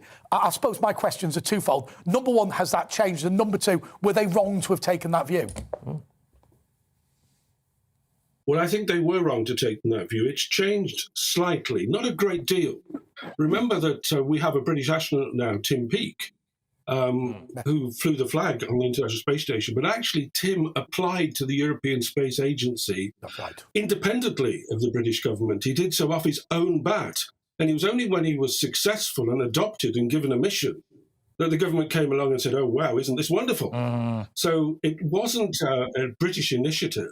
To do that. And yes, in this country, as opposed to the French and the Germans and the Italians, our approach to industry is space is much more industrial, is much more practical, is much more how can we make money from telecommunications, from the various aspects of space industry, which in my view is a mistake, because unless you send people, you don't get inspiration. You send robots into space, you send satellites into space, and it's great fun. But it's people that are inspiring. It doesn't mean much to a great deal of people. Yeah, but what if people go into space? What if the cost of the person means that you can't finance the cost of some of the things like TomTom or satellite television or satellite communications? Well, satellite communications is a great big success story for the British space industry. It makes 14 or so billion pounds a year. And that's going to go on independently. We all have satellite television in various senses. That will go on independently. But it's the case that America realizes this, that it's not so much the people putting people into space costs the money and takes the money away from anything else. It's the fact you put people and astronauts into space that actually develops the interest and the enthusiasm so that you can do everything else. And had Britain in the 1980s and 90s decided to have its own part in the European Astronaut Corps, we would have a larger, more profitable space business now than we do have. So people, I think, are important, because only with people do you get drama, commitment, danger, involvement, and only people can come back and explain to everybody else, to MPs, to children, to students, what it was like being in space. Few kids wake up or dream of actually being an engineer on a satellite telecommunication project. Far more dream about being an astronaut. No, I get that. Pimana, I just want to bring you in. I can see you want to... Yeah, I mean, I think this conversation is completely fascinating, but the question that I have is, if you're going to go to another planet and you're planning for humans to live on that planet, what happens if you find other life there? What happens if you find somebody else is already living there. Then what? Oh. Are we the invaders? You shake their hand and hope they let you in. It's always better to discover than be discovered. Yeah, well, that's an interesting point there. Go on, what do you think? What do you think? That is a very good question. I mean, there have been very interesting things coming out of the American government about UFOs and unidentified aerial phenomena. But I don't think there's some phenomena there, but I don't think it's aliens. When we go to Mars, there's no advanced life on Mars, but there could be primitive life on Mars. Life may have started on Mars and just been stopped by the developing harsh conditions in a way it wasn't stopped when life developed on Earth. So the philosophy we'd have to have is that, okay, Mars is there to explore because we explore, but we would have to be careful about contamination, about disturbing the life that is already there. Yes. So we'd have to have biological contamination of the Earth affecting the life already on Mars. But that would be a detailed scientific, ecological type of thing. If we wouldn't, well, let me say, it's impossible that a spaceship from an alien race could arrive in Earth orbit tomorrow. And we would have to think about how we interacted with those aliens and what they would mean for us and why were they there. But that is a science fiction scenario that could take place. Yeah. Going to Mars will mean, if we're lucky, we could find life, but it would be primitive forms of life, not aliens. We talk about this in Ascardia all the time because it may not happen in 1 year or 10 years. If we're around for 1 million years, I think it will happen. And you're absolutely right. It sounds like science fiction, but if we don't discuss it before it happens, we'll be in big trouble. Yeah, can I just, sorry about this, I'm going to be, sorry about this, because we're going to have to keep these very, very brief, and otherwise I'm going to get shouted at. But there was some footage that came out of the USS Nimitz, I believe it was, is that right? And I spoke to the Master-at-Arms on that ship. His name escapes me at the moment, unfortunately. And he just told me firsthand what he saw, right? And obviously there is footage of it. What do you think that was? Because there was a lot of, well, you'd say UFOs, wouldn't you? Do you think that was technology we have? Do you think that was something different? What's your honest take on that? I think it's extremely interesting, and I think over the years scientists have unfairly dismissed these objects as being rubbish, as being uninteresting and had an unscientific view towards it. They clearly saw something. President Obama said recently he saw something. They're not sure what it is, but they're fairly sure it's not aliens. It's some unexplained phenomena, but it's not. But they don't think it's an alien spaceship. But then again, there is the corollary. What does an alien spaceship look like? Yeah, we don't know. I would say that this was some phenomena we do not understand, and the evidence is just not there to support it being spaceships and aliens. But the universe is a strange and wonderful place, and we could be surprised. Well, we could be. Look, can I just say, that was absolutely wonderful. I've enjoyed every single second of that. So thank you very, very much for giving us the time, of course, on your Christmas day as well. I mean, it's fantastic to have you on the show. Happy Christmas from everyone here at GB News. Well, look, coming up, we're going to be doing absolutely loads of it. I've just found the clicker, don't worry. Coming up, we'll be taking a look at tomorrow's newspapers, and it's nearly your last chance to send us those pictures of your nearest and dearest. By the way, I've just received one in front of me because I've got all the emails in front of me here. Dale has been in touch. We'll get this on the screen soon. After 17 years, Dale proposed to his partner today, and she said yes, Joanne. So well done. Congratulations, Dale and Joanne. Fantastic. Well done. What took you so long, Dale, eh? 17 years, mate. Anyway, so make sure you send in the pictures of your nearest and dearest. Conked out after too much figgy pudding, so if your gran is snoring her head off on the sofa, make sure you send us a picture of that. We want to see what's going on in your front rooms this evening. What a perfect way to end your Christmas day. Send them in, gbviews@gbnews.uk now, and we'll show you the best ones later. All of that and more to come, but now, here's the weather. It's time to remind ourselves there's always another winter. Canary Islands sponsors the weather. Looking ahead to tomorrow's weather, and the UK is looking rather grey with outbreaks of rain in places. Let's now take a look at the details. It will be a grey and gloomy start in the southwest with some heavy showers at first on Boxing Day. Later on, it should turn drier and brighter in the afternoon. It will also be a grey and misty start in the southeast of England, with some outbreaks of rain and drizzle. Rain will be particularly heavy across East Anglia in the morning. Western parts of Wales will begin rather wet with heavy and persistent rain in the morning. It will be a mild day with temperatures starting the day in high single figures. Grey skies will also spread into northwest England with outbreaks of rain, but snow will fall across the Pennine. A yellow snow warning is in force until midday with strong winds too.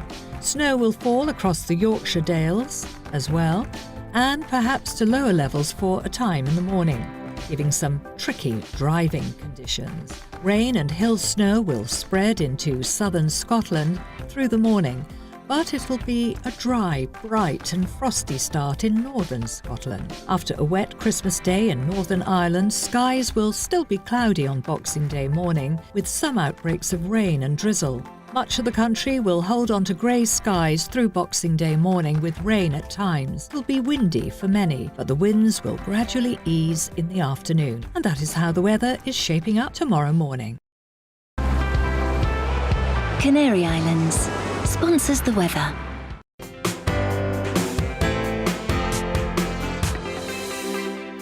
You're watching GB News live across the UK and the world on our digital stream. GB News is Britain's news channel. We are the UK's home of discussion and debate from all perspectives. We are here for you. Don't forget to join our YouTube community by clicking on that subscribe button. And if you want the GB News app, you can click and catch up on programmes anytime. We love to hear from you, so email us. gbviews@gbnews.uk. Thanks for being part of the GB News family. My name is Andrew Doyle. Join me every Sunday evening at 7 p.m. for Free Speech Nation. This is a show where we address current affairs and news stories of the week with the help of two wonderful comedian panellists. I brought in comics because I want to give it a lighter edge, and also they work for less. See you there.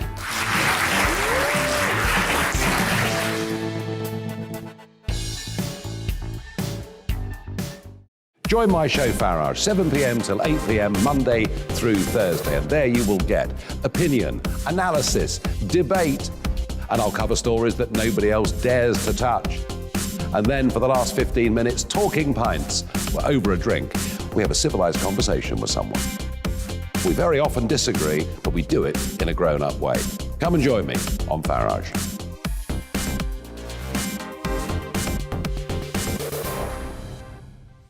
I'm Colin Brazier. I've reported from more than 70 countries around the world, covered wars from Afghanistan to Iraq, from Lebanon to the Balkans. I'm trying to bring that experience, that feel for events, to the studio. And something else. I'm ready to give an opinion. Today's stories with a spark. Brazier from 8 p.m. weekdays on GB News. Join us for Political Correction. We're here every Sunday to correct politics and put you, the people, back in charge. We talk about all areas of the United Kingdom, including Northern Ireland. Our debate goes way beyond the Westminster Village. It's about the real country. It's about your opinion. So please, we want you to tell us what you think. This is Political Correction. Every Sunday morning from 10 a.m. here on GB News.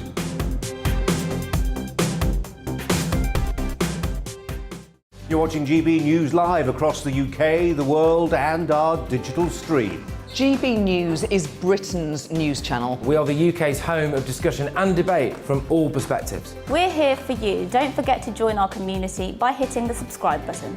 And download the GB News app so you can click and catch up on programmes anytime. We love to hear from you. Email us at gbviews@gbnews.uk. Thanks for being part of the GB News family.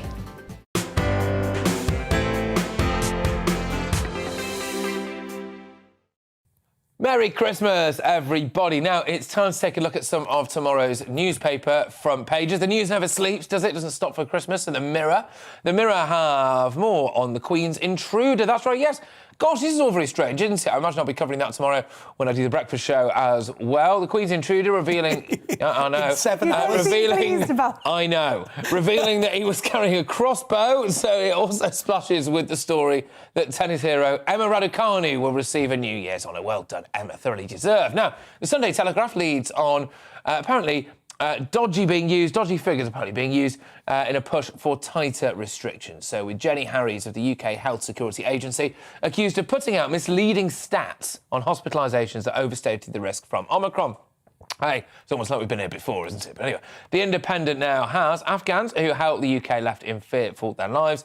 Bit of a shocking story, this was. Or actually, you know what? It's not a shocking story, and that in itself is a shame, isn't it, unfortunately? But there we go. The majority of those promised sanctuary are still waiting months on. They're doing pretty well if they're still alive, I think, frankly. But anyway, a Christmas Day boost for vaccines as well. Apparently some people decided that today was the day to go and get your jabs, so nothing else on. The Observer leads with calls for some Tory MPs for the government not to tighten COVID rules and regs this year. With rising levels of Omicron, there's uncertainty over increased restrictions before the new year. Wales and Scotland, they've already announced increased restrictions, haven't they? And on the front page, of course, they also report a survey that suggests 6 in 10 of us think Brexit has gone badly. Goodness me, who'd have thought that? We're going to go over to the Times now. The Sunday Times, their front page is packed with headlines. It suggests the Labour Party has moved into an 8-point lead over the Tories after a punishing few weeks, to say the least, for Boris Johnson. And Boris Johnson has vowed to keep schools open despite the rise in Omicron cases. The Mail, more details now on the armed intruder again, there we go, who broke into the grounds of Windsor Castle. Really strange story, this. There's a lot to unpack here. It has developed, to be fair, whilst I've been on air, so... I'll have to get you the latest on that. But their sources tell them that he was carrying a crossbow and has used a rope ladder to scale the metal fence. I mean, goodness me.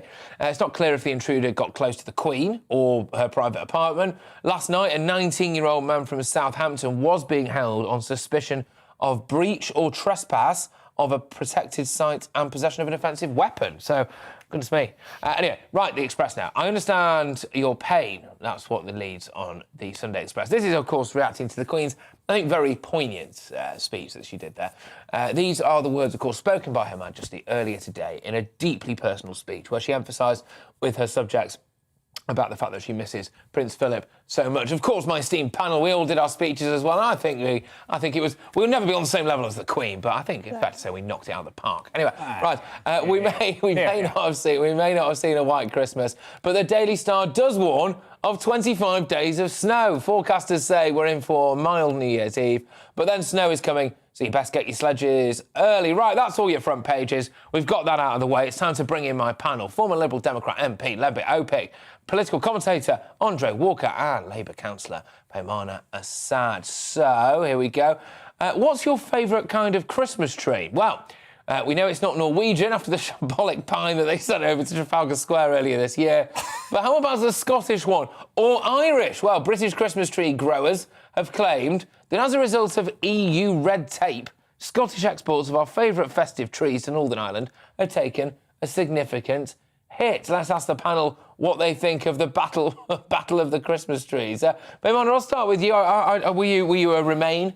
Yes, I voted Remain and I campaigned for Remain. Oh, wow, OK. Yeah. So not a shock to you, then? No, not... Brexit's ruined Christmas, has it? Well, nobody wants to see our country fail or businesses that want to sell fail. We want to support businesses from the UK, British businesses. So, the red tape that's been spoken about, I think the government needs to do its job in trying to take that red tape away and doing better. But I don't think it's surprising because, as you said before, 6 out of 10 people think Brexit is... Well, 6 out of 10 people asked by the Observer. so I'll take your point. I will take your point, absolutely. Andre? Yeah, so obviously I'm a Brexiteer, or as I prefer to call it, a patriot. It's going to kick off. It's Christmas Day. It's Christmas Day. Peace and goodwill. No, they're not. Yes, they are.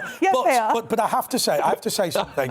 I think that the European Union's attempt to annex Northern Ireland in a regulatory sense is absolutely despicable. Remember, I watched on the TV the other day, I forget which channel it was, I'm sure it was GB News, where there was somebody from the European Union saying that the way to allow dogs to go from Northern Ireland to GB was for Britain to join the European Veterinary Agency. Because at the moment, if your dog is not rabies vaccinated, rabies free, it can't move. This is an attempt to drive a wedge. And I have to say, Leo Varadkar was one of the people most responsible. But when he realised the potential damage it was going to do to the peace process in Northern Ireland, even he backed down. There is a fundamental misunderstanding of the risk of violence of what's going on in Northern Ireland, something presumably you're worried about. Lambert, go on, chime in. Well, I was at the Secretary of State for Northern Ireland, and this thing's a disgrace. Well, I actually voted Remain. Yep. But I wouldn't now. Because, really? Yeah, I'll tell you why. Because the European Union couldn't have done more to try to punish us for making a democratic decision. And we've seen internal emails and stuff like that, correspondence from France saying, we have to prove that it's worse to leave the EU than to stay in it. That doesn't work for me, because I play fair. They've got to respect the fact that the UK is willing to be a good neighbour, even if it's not going to be a member of the family. And what I've seen since the vote is everything they can possibly do to harm us. For example, trying to steal our vaccines. They actually wanted to kill people here, as far as I'm concerned. So what we see with Northern Ireland, and Andre asked a good question, is this could be handled perfectly amicably, but Brussels doesn't want to make this easy. Without doubt. And what's more important is, for me, that the whole of the island of Ireland gets on. And I feel they want to disrupt that. Well, just you know, is Brexit as bad as you thought it was going to be? Your campaign for Remain, there was a lot of doom-mongering, of course, and hey, you know, not every single aspect of it has been great, but we've also had a pandemic and it's been a bit mad, hasn't it? How would you rate it so far? Well, I think the pandemic hasn't allowed us to feel the full effects of Brexit, and I think there'll be a few more not years... the full benefits, the full negatives. Yeah, and I think that it'll take us a few more years to see the actual full effects of whether that's pro or con. But I think, you know, peace in Northern Ireland is the most important thing, especially when it comes to this. So we need to do everything in our power and stop going to extremes and blaming the EU or blaming whoever. But I'm saying always considering the other side as the enemy or the other side as the bad guy. We actually need to sit down at the table and talk to each other properly, like people who want good relations with one another in order to keep the peace in Northern Ireland. I think that's the most fundamental, most important thing. Okay, all right, you can go back to sleep, Andre. Lambert, go on. Yeah, come on, have a go if you think you're hard enough. He's between us. This is like you look a bit like a nightclub bouncer. The point is to avoid a hard border, isn't it? Yeah, but the thing is, he's hard as nails here. Get out of it, Andy. That sounds wrong. Right, it's a family show. Come on. Don't flatter yourself, Andre. Go and say your nail size. Moving swiftly backwards here. Yeah. This could all be worked out if Brussels took a common sense attitude. Absolutely. They want to make this difficult. Yeah, but the thing is, why do you keep saying that? If you keep saying that, you know what? Guess why? Because I was Shadow Secretary of State for that's where they're going to go into. I'll tell you why. Because I was Shadow Secretary of State for Northern Ireland for 10 years. I've known people who were shot dead by the IRA. Then I worked with the IRA, and I understand their views. We can't go into all of this now. At the end of the day, everyone in Northern Ireland wants to have peace. Yeah. But I don't feel that from Brussels. Absolutely not. All they want to do is prove once again that we should be in the EU. I think I voted Remain to be fair, Lambert, I'm not convinced now. To be fair, Lambert, I think that the European Union have failed to recognise the danger they've created in Northern Ireland. I don't think they want a return to violence, but I'll tell you something, if there's going to be a return to violence, they will be the cause. Okay. Well, but other people would say that the EU is trying to protect the peace and trying to make sure that there's no hard border. That's well, I can't give you an just rubbish. Okay, all right, go on. I mean, I don't have a specific example. Okay, all right, that's fine. No, that's absolutely fine. I don't have a specific example. It's Christmas. It's a range of views. Even during the war. But I know where you live. Sorry, did I say that out loud? You might in a good way, in a nice way. Right, even during the war. You started it. I started it, all right, okay, yeah. It's a faulty towers joking there somewhere, but I won't make it anyway. Right, so about a year ago, right, we're moving on. About a year ago now, a rapper who goes by the name Killer Fame found former Liverpool striker Daniel Sturridge's dog, right? So, yeah, OK, you're not dreaming, this happened. So there he is, Daniel Sturridge, offered football and indeed dogs. Now, having offered a reward and failing to honour it, apparently, a judge has now ordered him to pay the rapper $30,000 in compensation. So now that's here we go. Killer claim from Killer Fame, if you ask me. I know. Christmas cracker joke. Just sick That's of a dad. Yeah, absolutely. So if you offered a reward for a lost pet, how much should you actually pay?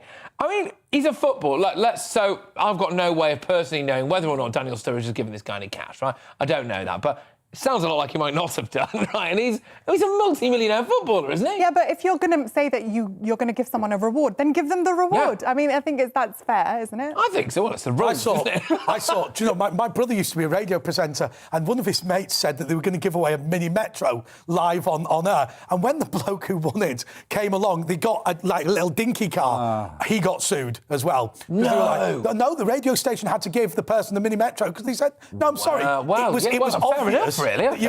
But you can get into difficulty about that. Yeah. But from my point of view, look, obviously people are going to say it in a rash way, and they're going to go, oh, I'll give you this, I'll give you that. Because you're emotional, you just lost your dog, you know. However, to be fair, I don't think it's unreasonable that somebody would assume that a footballer might offer that amount of money. Yeah, well, and but he didn't specifically specify how much he was. Well, my understanding is that he did offer a cash reward. Yeah, okay. Cash for gold. I violently agree with. Christmas, everybody! There's no case done. You're absolutely right. Look how quickly I change. Look how I shift. When it comes to free speech, I'm an extremist. There we go. Good. When it comes to justice. So, what price would you put on it? Have you got any pets in it? No, but I had cats. I used to have cats. Okay. And you're a cat man, are you? Cat man. Grr, baby. All right, George. I wouldn't have put a reward up to because then you're hostage to fortune. People start kidnapping your cats all the time. But if I said 30 grand, I'd pay 30 grand. You're right. I just want to say this here. My dad said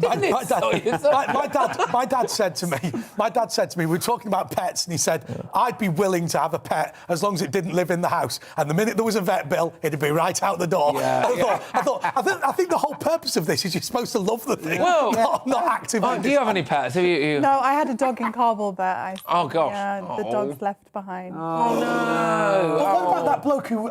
Yeah, he did. He evacuated a lot of animals. Penfarthing. He was on your show. He was. Yeah, he was. I used to have dogs growing up. We had a couple of dogs. Sadly, no longer with us. But how much would you pay as a ransom? I mean, I'm pretty skint, really. You hadn't even thought about it, had you? Well, I'm pretty skint. I haven't got, it depends what I can afford. Nothing. I think I'd be inclined, really, because it's a member of the family, isn't it? Actually? An emotional attachment. It's a bit like saying, what would you pay for your sister or something, I think. Do you remember really? For some people, exactly. I'll pay you to take her. Did you see that great series about the kidnapping of John Paul Getty, the younger? Called Trust. Where basically, I don't know if it was true, so I don't want to be... money in the world. But the old man comes along and they go, we'll free your grandson if you give X amount, and he goes, well, I've got some emotional attachment to him, but it's not 70 million worth.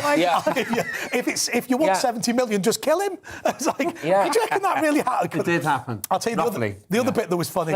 When John Paul Getty the older was stood there and his son comes along, they're putting bars on the window because his grandson's been kidnapped, and the son goes, oh, it's terrible that my son's been kidnapped. He goes, yes, it's an absolute nightmare. The heritage people are really kicking off. You relate to that, though. So I decided, I was with my ex-partner, we decided, OK, well, let's get a cat, right? So we go to the rescue shelter. I will break in a second, by the way, don't worry. We'll go to the rescue shelter and went to Wood Green Animal Sanctuary. Did you tremendous work, Wood Green Animal Sanctuary, so well done you. Happy Christmas, everybody there. But you absolutely did me, because there were five totally normal cats, right? And then one that was like curled up in a hissing ball in the end. They do that one. And then they go, well, do you want to just go in and see what she does? So I walk in, and this cat, out of nowhere, just comes up to me and they go, oh, she's chosen you. She's chosen you. Oh, no! So I obviously go home with this cat, right? I didn't see it for 2 months. It lived in the wardrobe, right? It was just in the wardrobe. It'd come out at night. All I'd do is change its litter tray once every couple of days. Patrick. I didn't even know what colour it was for a while. Patrick, I've got to tell you this story. I know we have to be very quick, but my mum said that she thought her grandmother had lost her marbles because she lived in a room upstairs and she always used to go, Loretta, these wee animals attack me every day. The wee animals come out. And apparently the cat had a litter. And were in the wardrobe. And what happened was, every time they were all tearing it. Wow. Those wee animals come out, they're killing me. Well, actually, we had a lot of you actually earlier on message in with your pictures, of course, of... we didn't ask for it, actually. I was doing the breakfast show earlier today, and for some reason, the nation just decided to start sending me loads of pictures of animals, and I loved it. It was great, fantastic. So we even had a Christmas tortoise, which I think is an alternative take on the Christmas turkey, but there we go. But still to come, we're going to be... so keep those pictures coming in, all right? But still to come, we're going to be chewing the fat over the Sussex's Christmas card. Did they get anything right in it? All of that and much more to come after this break.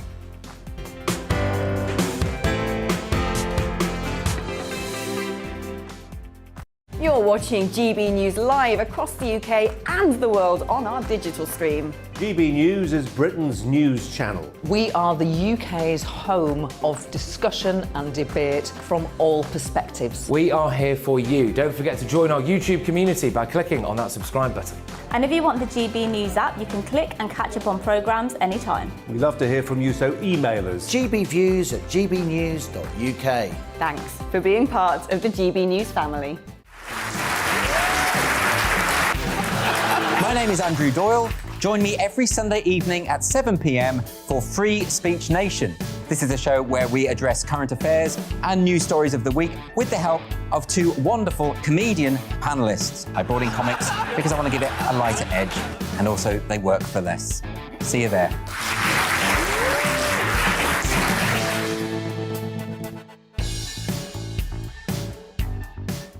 Join my show Farage, 7 p.m. till 8 p.m. Monday through Thursday, and there you will get opinion, analysis, debate, and I'll cover stories that nobody else dares to touch. And then for the last 15 minutes, talking pints. We're over a drink. We have a civilised conversation with someone. We very often disagree, but we do it in a grown-up way. Come and join me on Farage.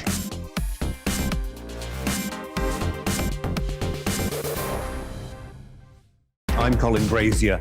I've reported from more than 70 countries around the world, covered wars from Afghanistan to Iraq, from Lebanon to the Balkans. I'm trying to bring that experience, that feel for events, to the studio. And something else.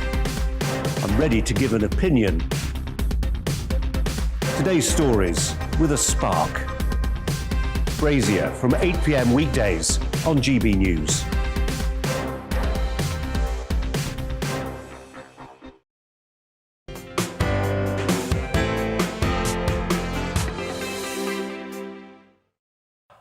Well, it's time now, of course, for a Christmas edition of the Media Buzz, where we'll dissect some of the day's biggest stories while taking a look at tomorrow's news. So, with me now, my panel have been with me all evening. We can't get rid of them. It's the former Liberal Democrat MP, Lambert Opick.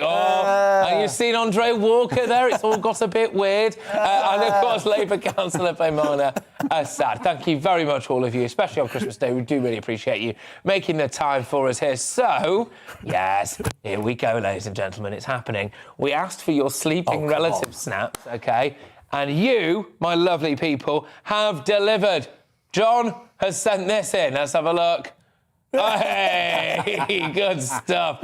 My fiancée Wendy, after just one small Baileys, I'm not sure it's just been the one, has it?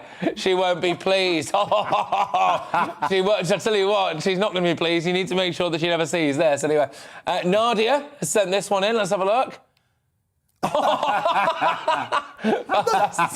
He's awake. Sorry, that's a light. I thought it was the window. I thought it was about 2 in the afternoon. Oh, gosh, he's got a great view. He's got a great view. That's her hubby Peter. Well, I hope you both have a fantastic Christmas. Was her hubby Peter. Was her hubby Peter. Peter's off now, hasn't he? Yes.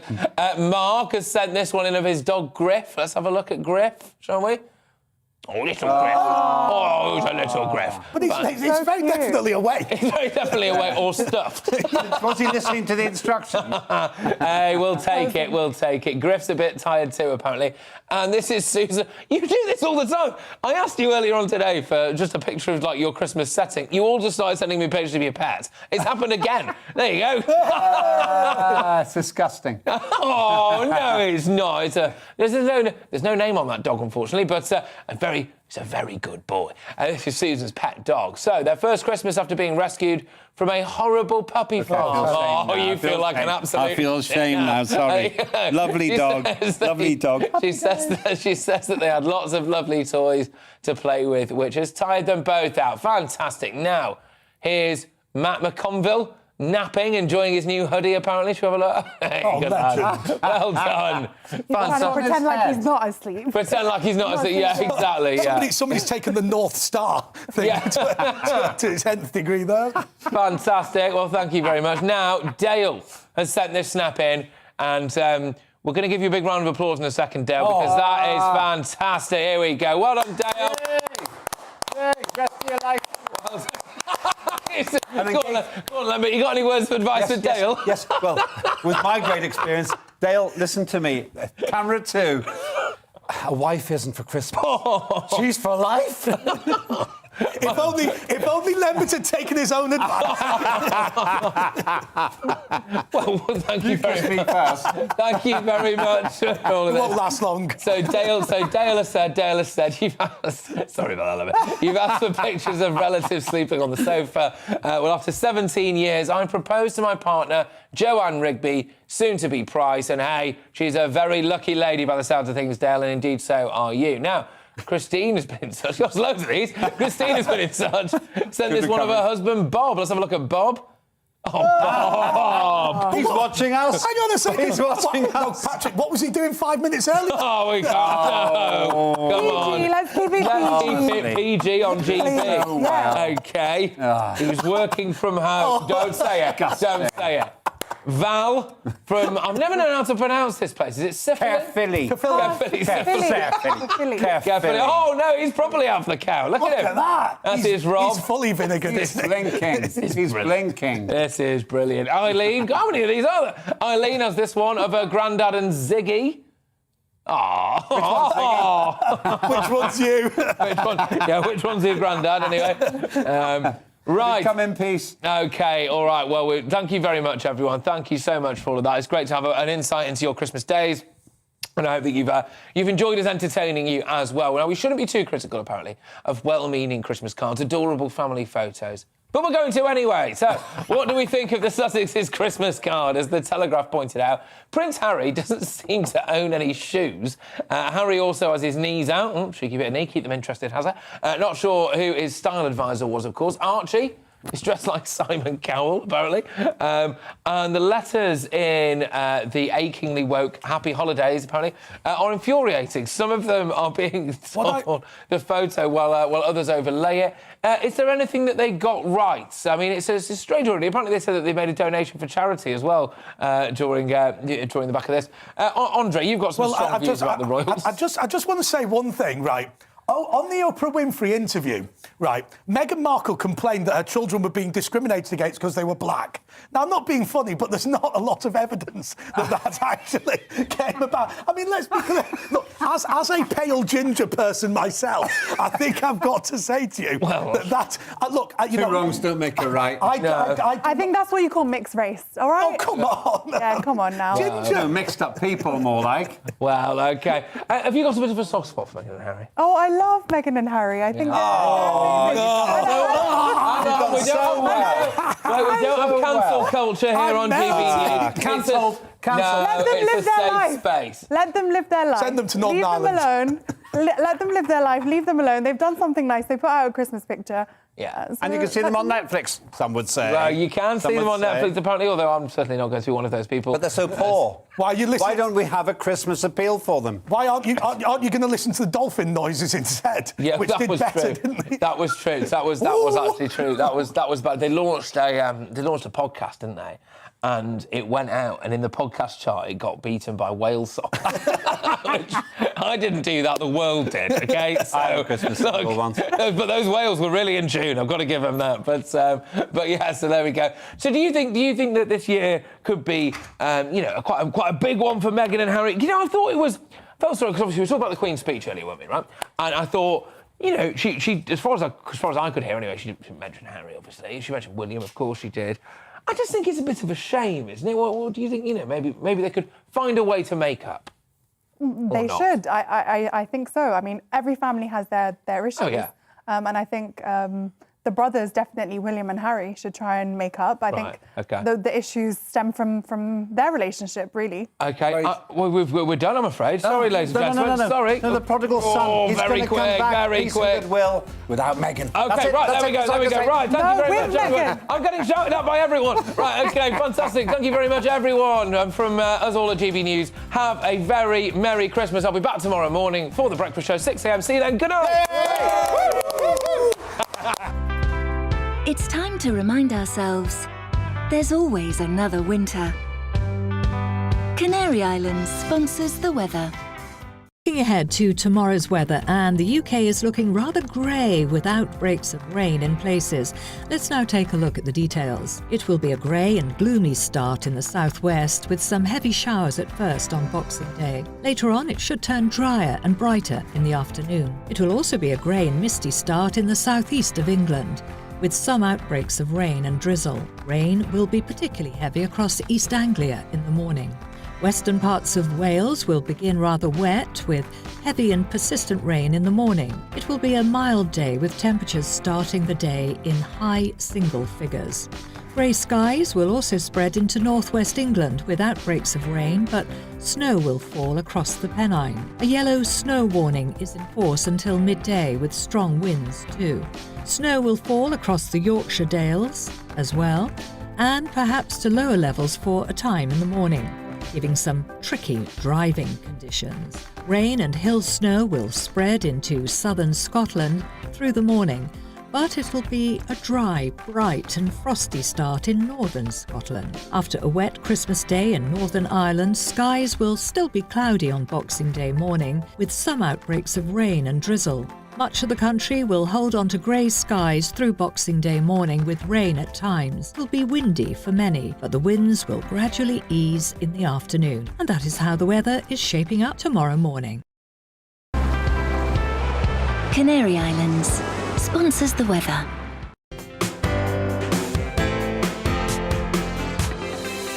You're watching GB News live across the UK and the world on our digital stream. GB News is Britain's news channel. We are the UK's home of discussion and debate from all perspectives. We are here for you. Don't forget to join our YouTube community by clicking on that subscribe button.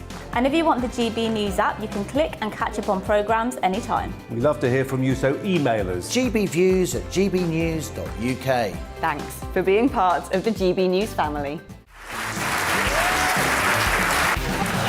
My name is Andrew Doyle. Join me every Sunday evening at 7 p.m. for Free Speech Nation. This is a show where we address current affairs and news stories of the week with the help of two wonderful comedian panellists. I brought in comics because I want to give it a lighter edge, and also they work for less. See you there.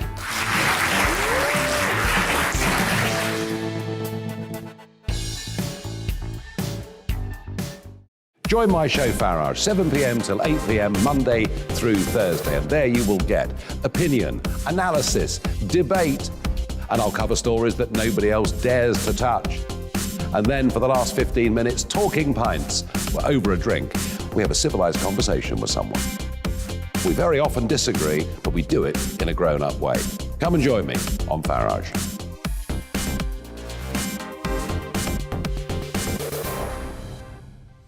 I'm Colin Brazier.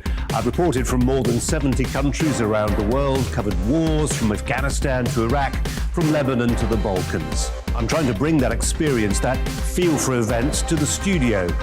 And something else. I'm ready to give an opinion. Today's stories with a spark. Brazier from 8 p.m. weekdays on GB News.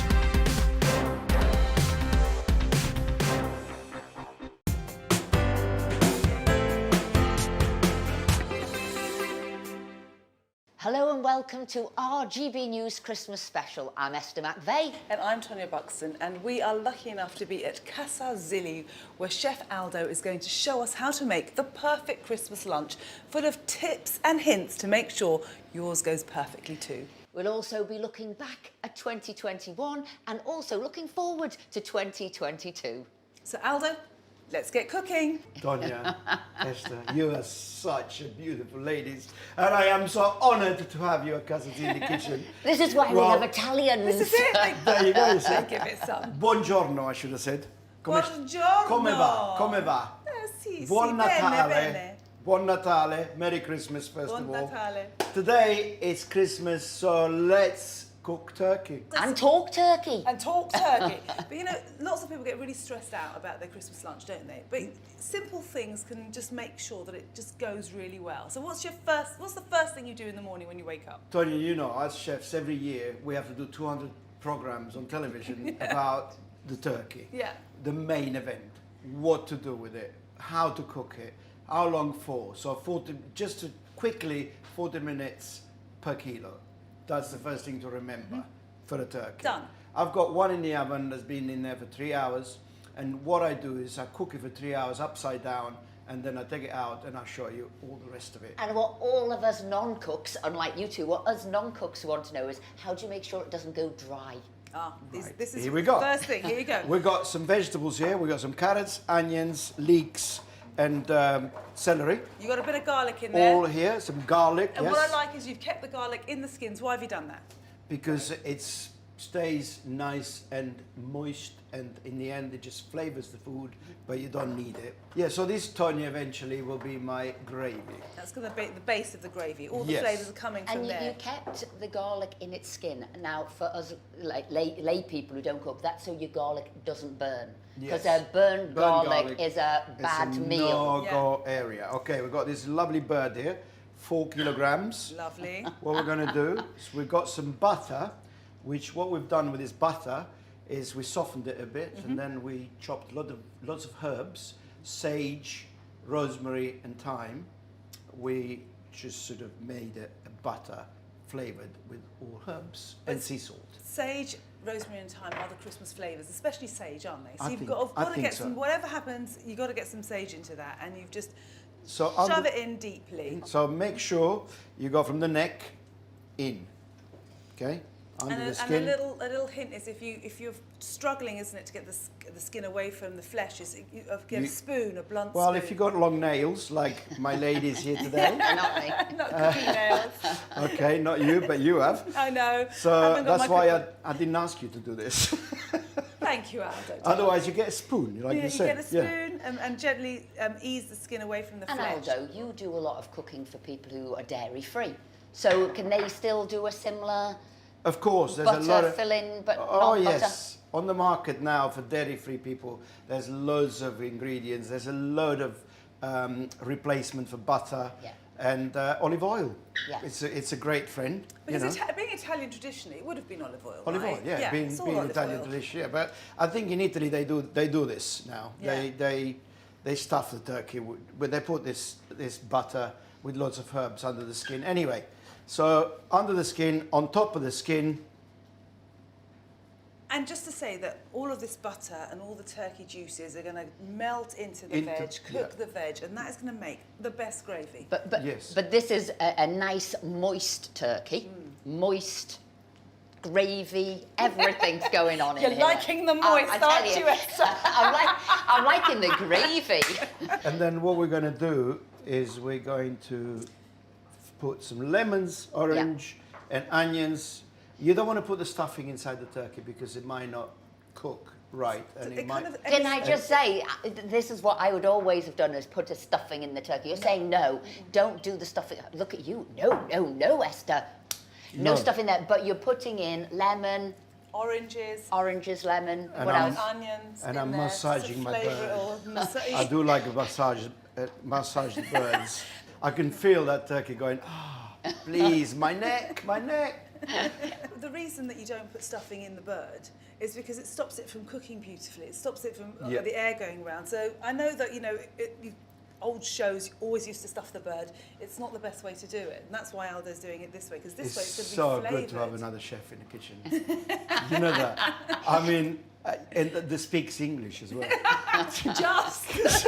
very few people can understand what I'm talking about. So now what are you doing, Aldo? Now, You're not going to put it like that, are you? This is the bit where you need to do this, actually, because I love cooking it this way. Yeah. Okay. But that's what keeps it moist. Everything now is falling into those breasts, and the turkey is going to cook beautifully. Because I wouldn't traditionally, I would have had it that the legs were on the bottom. You're saying the legs on the top. The part of the turkey that gets dry is the breasts, because that's got the least fat. I'm going to wash my hands. So by turning it upside down and cooking it that way round, it means that all the juices are in there, and all the juices, the butter, the juice that's coming from the veg, the stuff that's inside the cavities, all constantly keeping it moist. That's why you're here today. And obviously the giblets and the neck all goes in the same pot. Because that's going to add more flavour. Yeah, and then I love sage, so that's going in as an extra for me. I like sage. And a little bit of thyme. What I love, Aldo, is that you've got this beautiful land here, and there are so many herbs. So just now, when you needed thyme, you went out, you got some thyme, and that's amazing. Because it's quite difficult to grow certain herbs in Britain. So thyme works really well, rosemary works really well. Sage is not bad as well. So bay leaves are good. Bay leaves are good. So the Christmas ones work really well, don't they? The only thing I'm struggling to grow is basil.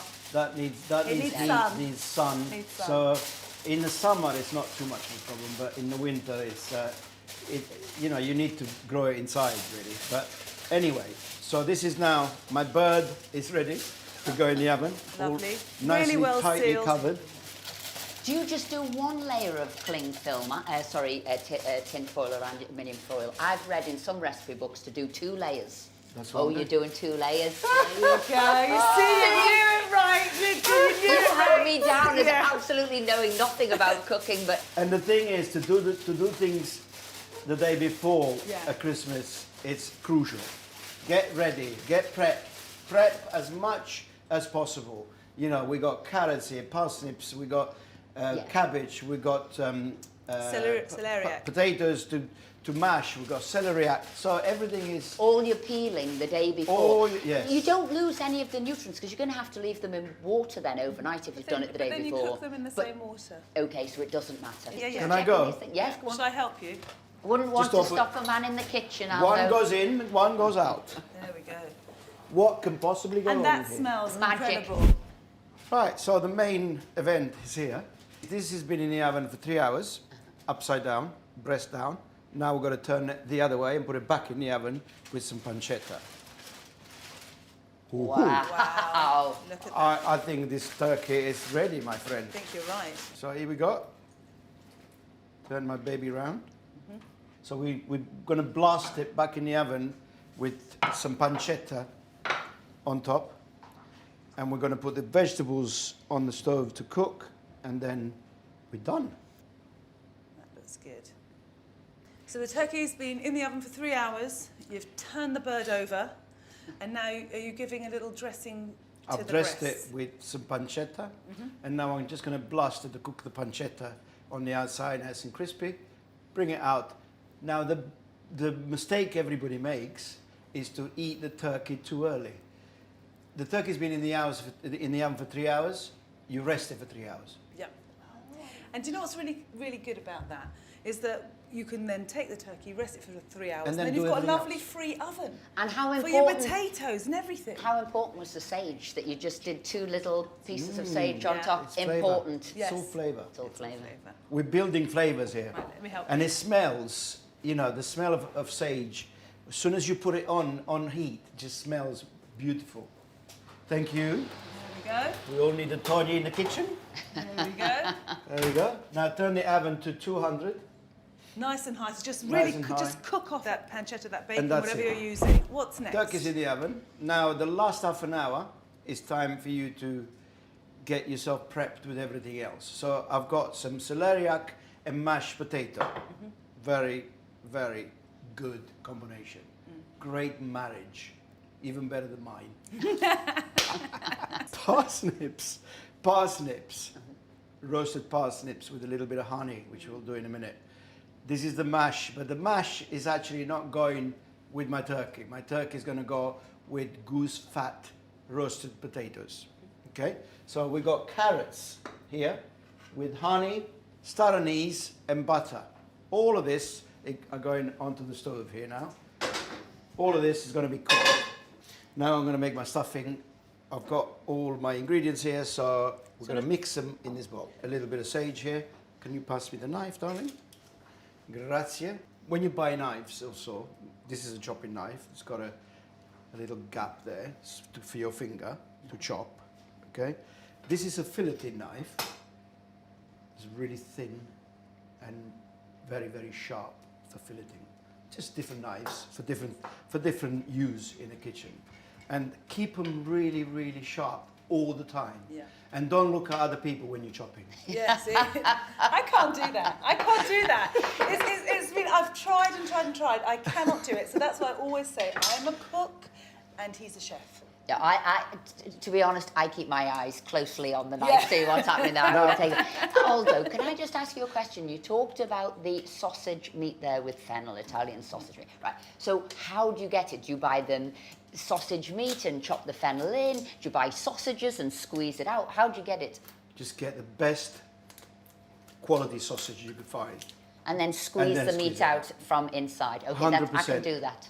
You can find it in supermarkets. No, there's everything is in the supermarket nowadays. You can cheat however you want. But also you can get, if you want to get specialist stuff like Italian sausages or Mediterranean, wherever you're getting. Online now, you can get whatever you like. So you're not just, if you live in a little village and you can't get things from your local, you can, for these special events, maybe order them in. Because it does make a difference. Because fennel in the sausage meat, it just makes it, doesn't it? When you're doing things like this is a stuffing for your turkey. You know, it's really important. We're messing around with people's Christmas here. Yeah. You know, you've got to do it right. You've got to do it right. And also, you're inviting this year. Hopefully, you know, we're going to have everyone together again. Yes. So it's going to be.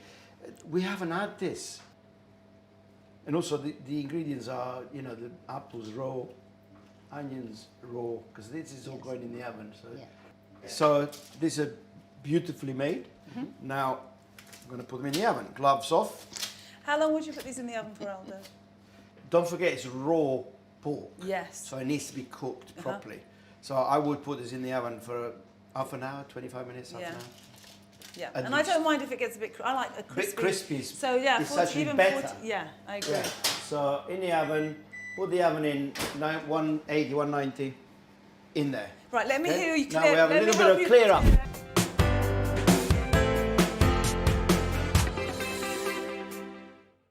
You're watching GB News live across the UK and the world on our digital stream. GB News is Britain's news channel. We are the UK's home of discussion and debate from all perspectives. We are here for you. Don't forget to join our YouTube community by clicking on that subscribe button. And if you want the GB News app, you can click and catch up on programmes anytime. We love to hear from you, so email us. gbviews@gbnews.uk. Thanks for being part of the GB News family. My name is Andrew Doyle. Join me every Sunday evening at 7 p.m. for Free Speech Nation. This is a show where we address current affairs and news stories of the week with the help of two wonderful comedian panellists. I brought in comics because I want to give it a lighter edge, and also they work for less. See you there.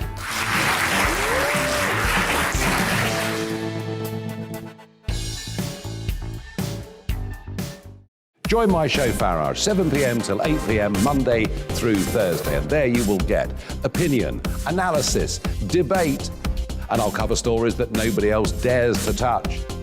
And then for the last 15 minutes, talking pints. We're over a drink. We have a civilized conversation with someone. We very often disagree, but we do it in a grown-up way. Come and join me on Farage.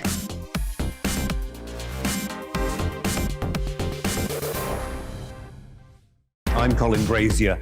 I've reported from more than 70 countries around the world, covered wars from Afghanistan to Iraq, from Lebanon to the Balkans. I'm trying to bring that experience, that feel for events, to the studio.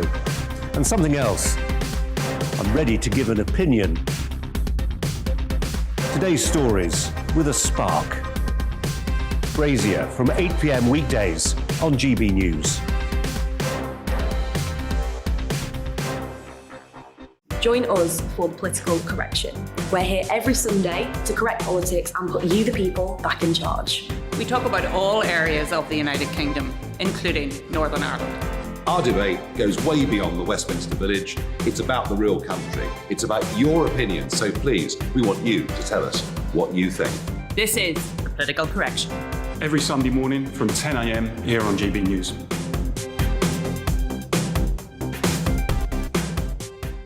You're watching GB News live across the UK, the world, and our digital stream. GB News is Britain's news channel. We are the UK's home of discussion and debate from all perspectives. We're here for you. Don't forget to join our community by hitting the subscribe button.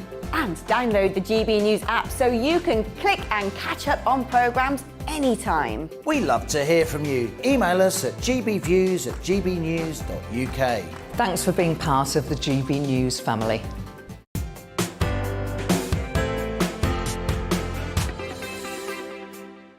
So Brussels sprouts is a really big thing. Okay, I personally am not a fan. You love them, don't you? I love sprouts. So when I make Brussels sprouts, I think I do very similar to Aldo's. I do everything I can to disguise the smell of sprouts by adding pancetta, which will do it perfectly. And chestnuts. Yeah. So what do you do with your sprouts? Okay, so now the cooking of the sprouts. You can leave this until the last 10 minutes because I like to cook these and eat them. Straight away. I don't like boiling them and leaving them sogging, horrible, sprouty. No. These are cut in half, baby sprouts. Okay, you can eat these as they are, raw, like this. Very nice and very good for you, by the way, sprouts. Yeah, you know, this is a massive cabbage reduced into a little one. So now, pancetta is probably a good ingredient for you. Oh, why is that?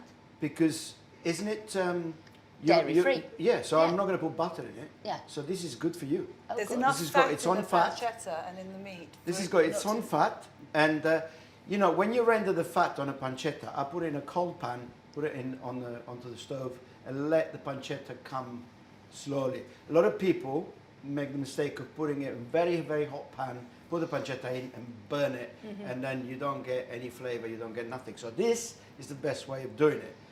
Let it cook together. So you've got pancetta, you've got sprouts, and what's the other ingredient? Mini cabbage. Yeah. And then we've got some chestnuts. It's Christmas. You know, I mean, you don't have to put chestnuts in. No, but it adds to It's the entirely up texture, you. it adds But to the flavour, it's lovely. I am such a big fan of chestnuts. In Italy, on the sides of the road, now in this time of year, you see all these barbecues with chestnuts, full of chestnuts. Yeah, they love open those. that lid and you go near it and it's like amazing. Well, I did that in London, on a market in London not long ago. And I went there, I got a bag of chestnuts, £3, and they were all raw. Oh, they didn't cook them well. Raw, they weren't cooked. They have to burn the outside. They have to really cook the inside. Otherwise it's like, chestnuts cooking on an open fire. See, it's Christmas. There you go. That's not me. They haven't had anything to drink yet. They haven't had anything to drink yet. Can you Promise you, the champagne is still in the fridge. Yeah, the important word there, Aldo, was yet. Yet. So it is happening. So this is going on my stove. And on a nice low heat, so it cooks nice and slowly through, 100%. right? Yeah. In the meantime, whilst that's cooking, and that's literally 10 minutes before, what are you doing to your other veg? I think we need to talk about these lovely potatoes. Oh, yeah. Okay. Without potatoes, where would we be? No, I mean, there's the whole thing is in our family is who gets the best roasted potatoes. I did make some potatoes this morning, but unless someone's eaten them, I can't see them on the table. What did we do with them? Here we go. Oh, there they are. Here Look, we go, coming the cameraman had them very close to his camera. My roast potatoes in goose fat. Before roasting, little blanch, not too much actually. But what I do is I put the garlic inside. Into the water? Into the water. Sort of boil the garlic with the potatoes, if you like. And then put them in the potatoes inside the oven. So it flavors. And I put the herbs in, the rosemary and the thyme. And then I take it all out. And these are just flavored now. Then you can't see burned rosemary. You know when you see burned rosemary, burned herbs? Nobody wants that. Burnt garlic on Christmas Day, you don't want anything burnt. But isn't the trick, once you've parboiled them a little bit, but not too much, just blanch them, you have to shake them a little bit so they get a bit rough on the edges. Yes. Like these ones here, you Like can see these, them there. look, Yeah, perfect. So they're like a little these bit... ones here. These Yeah. have just been sort of blanched, and look, the garlic has been inside with them. So these now, with some goose fat, go in the oven for 20 minutes. You blanch them, you boil them, and you think, oh my God, I've overboiled them. No. You put them in the oven and they come back alive again. Exactly. It's really, Yeah, it's delicious. something that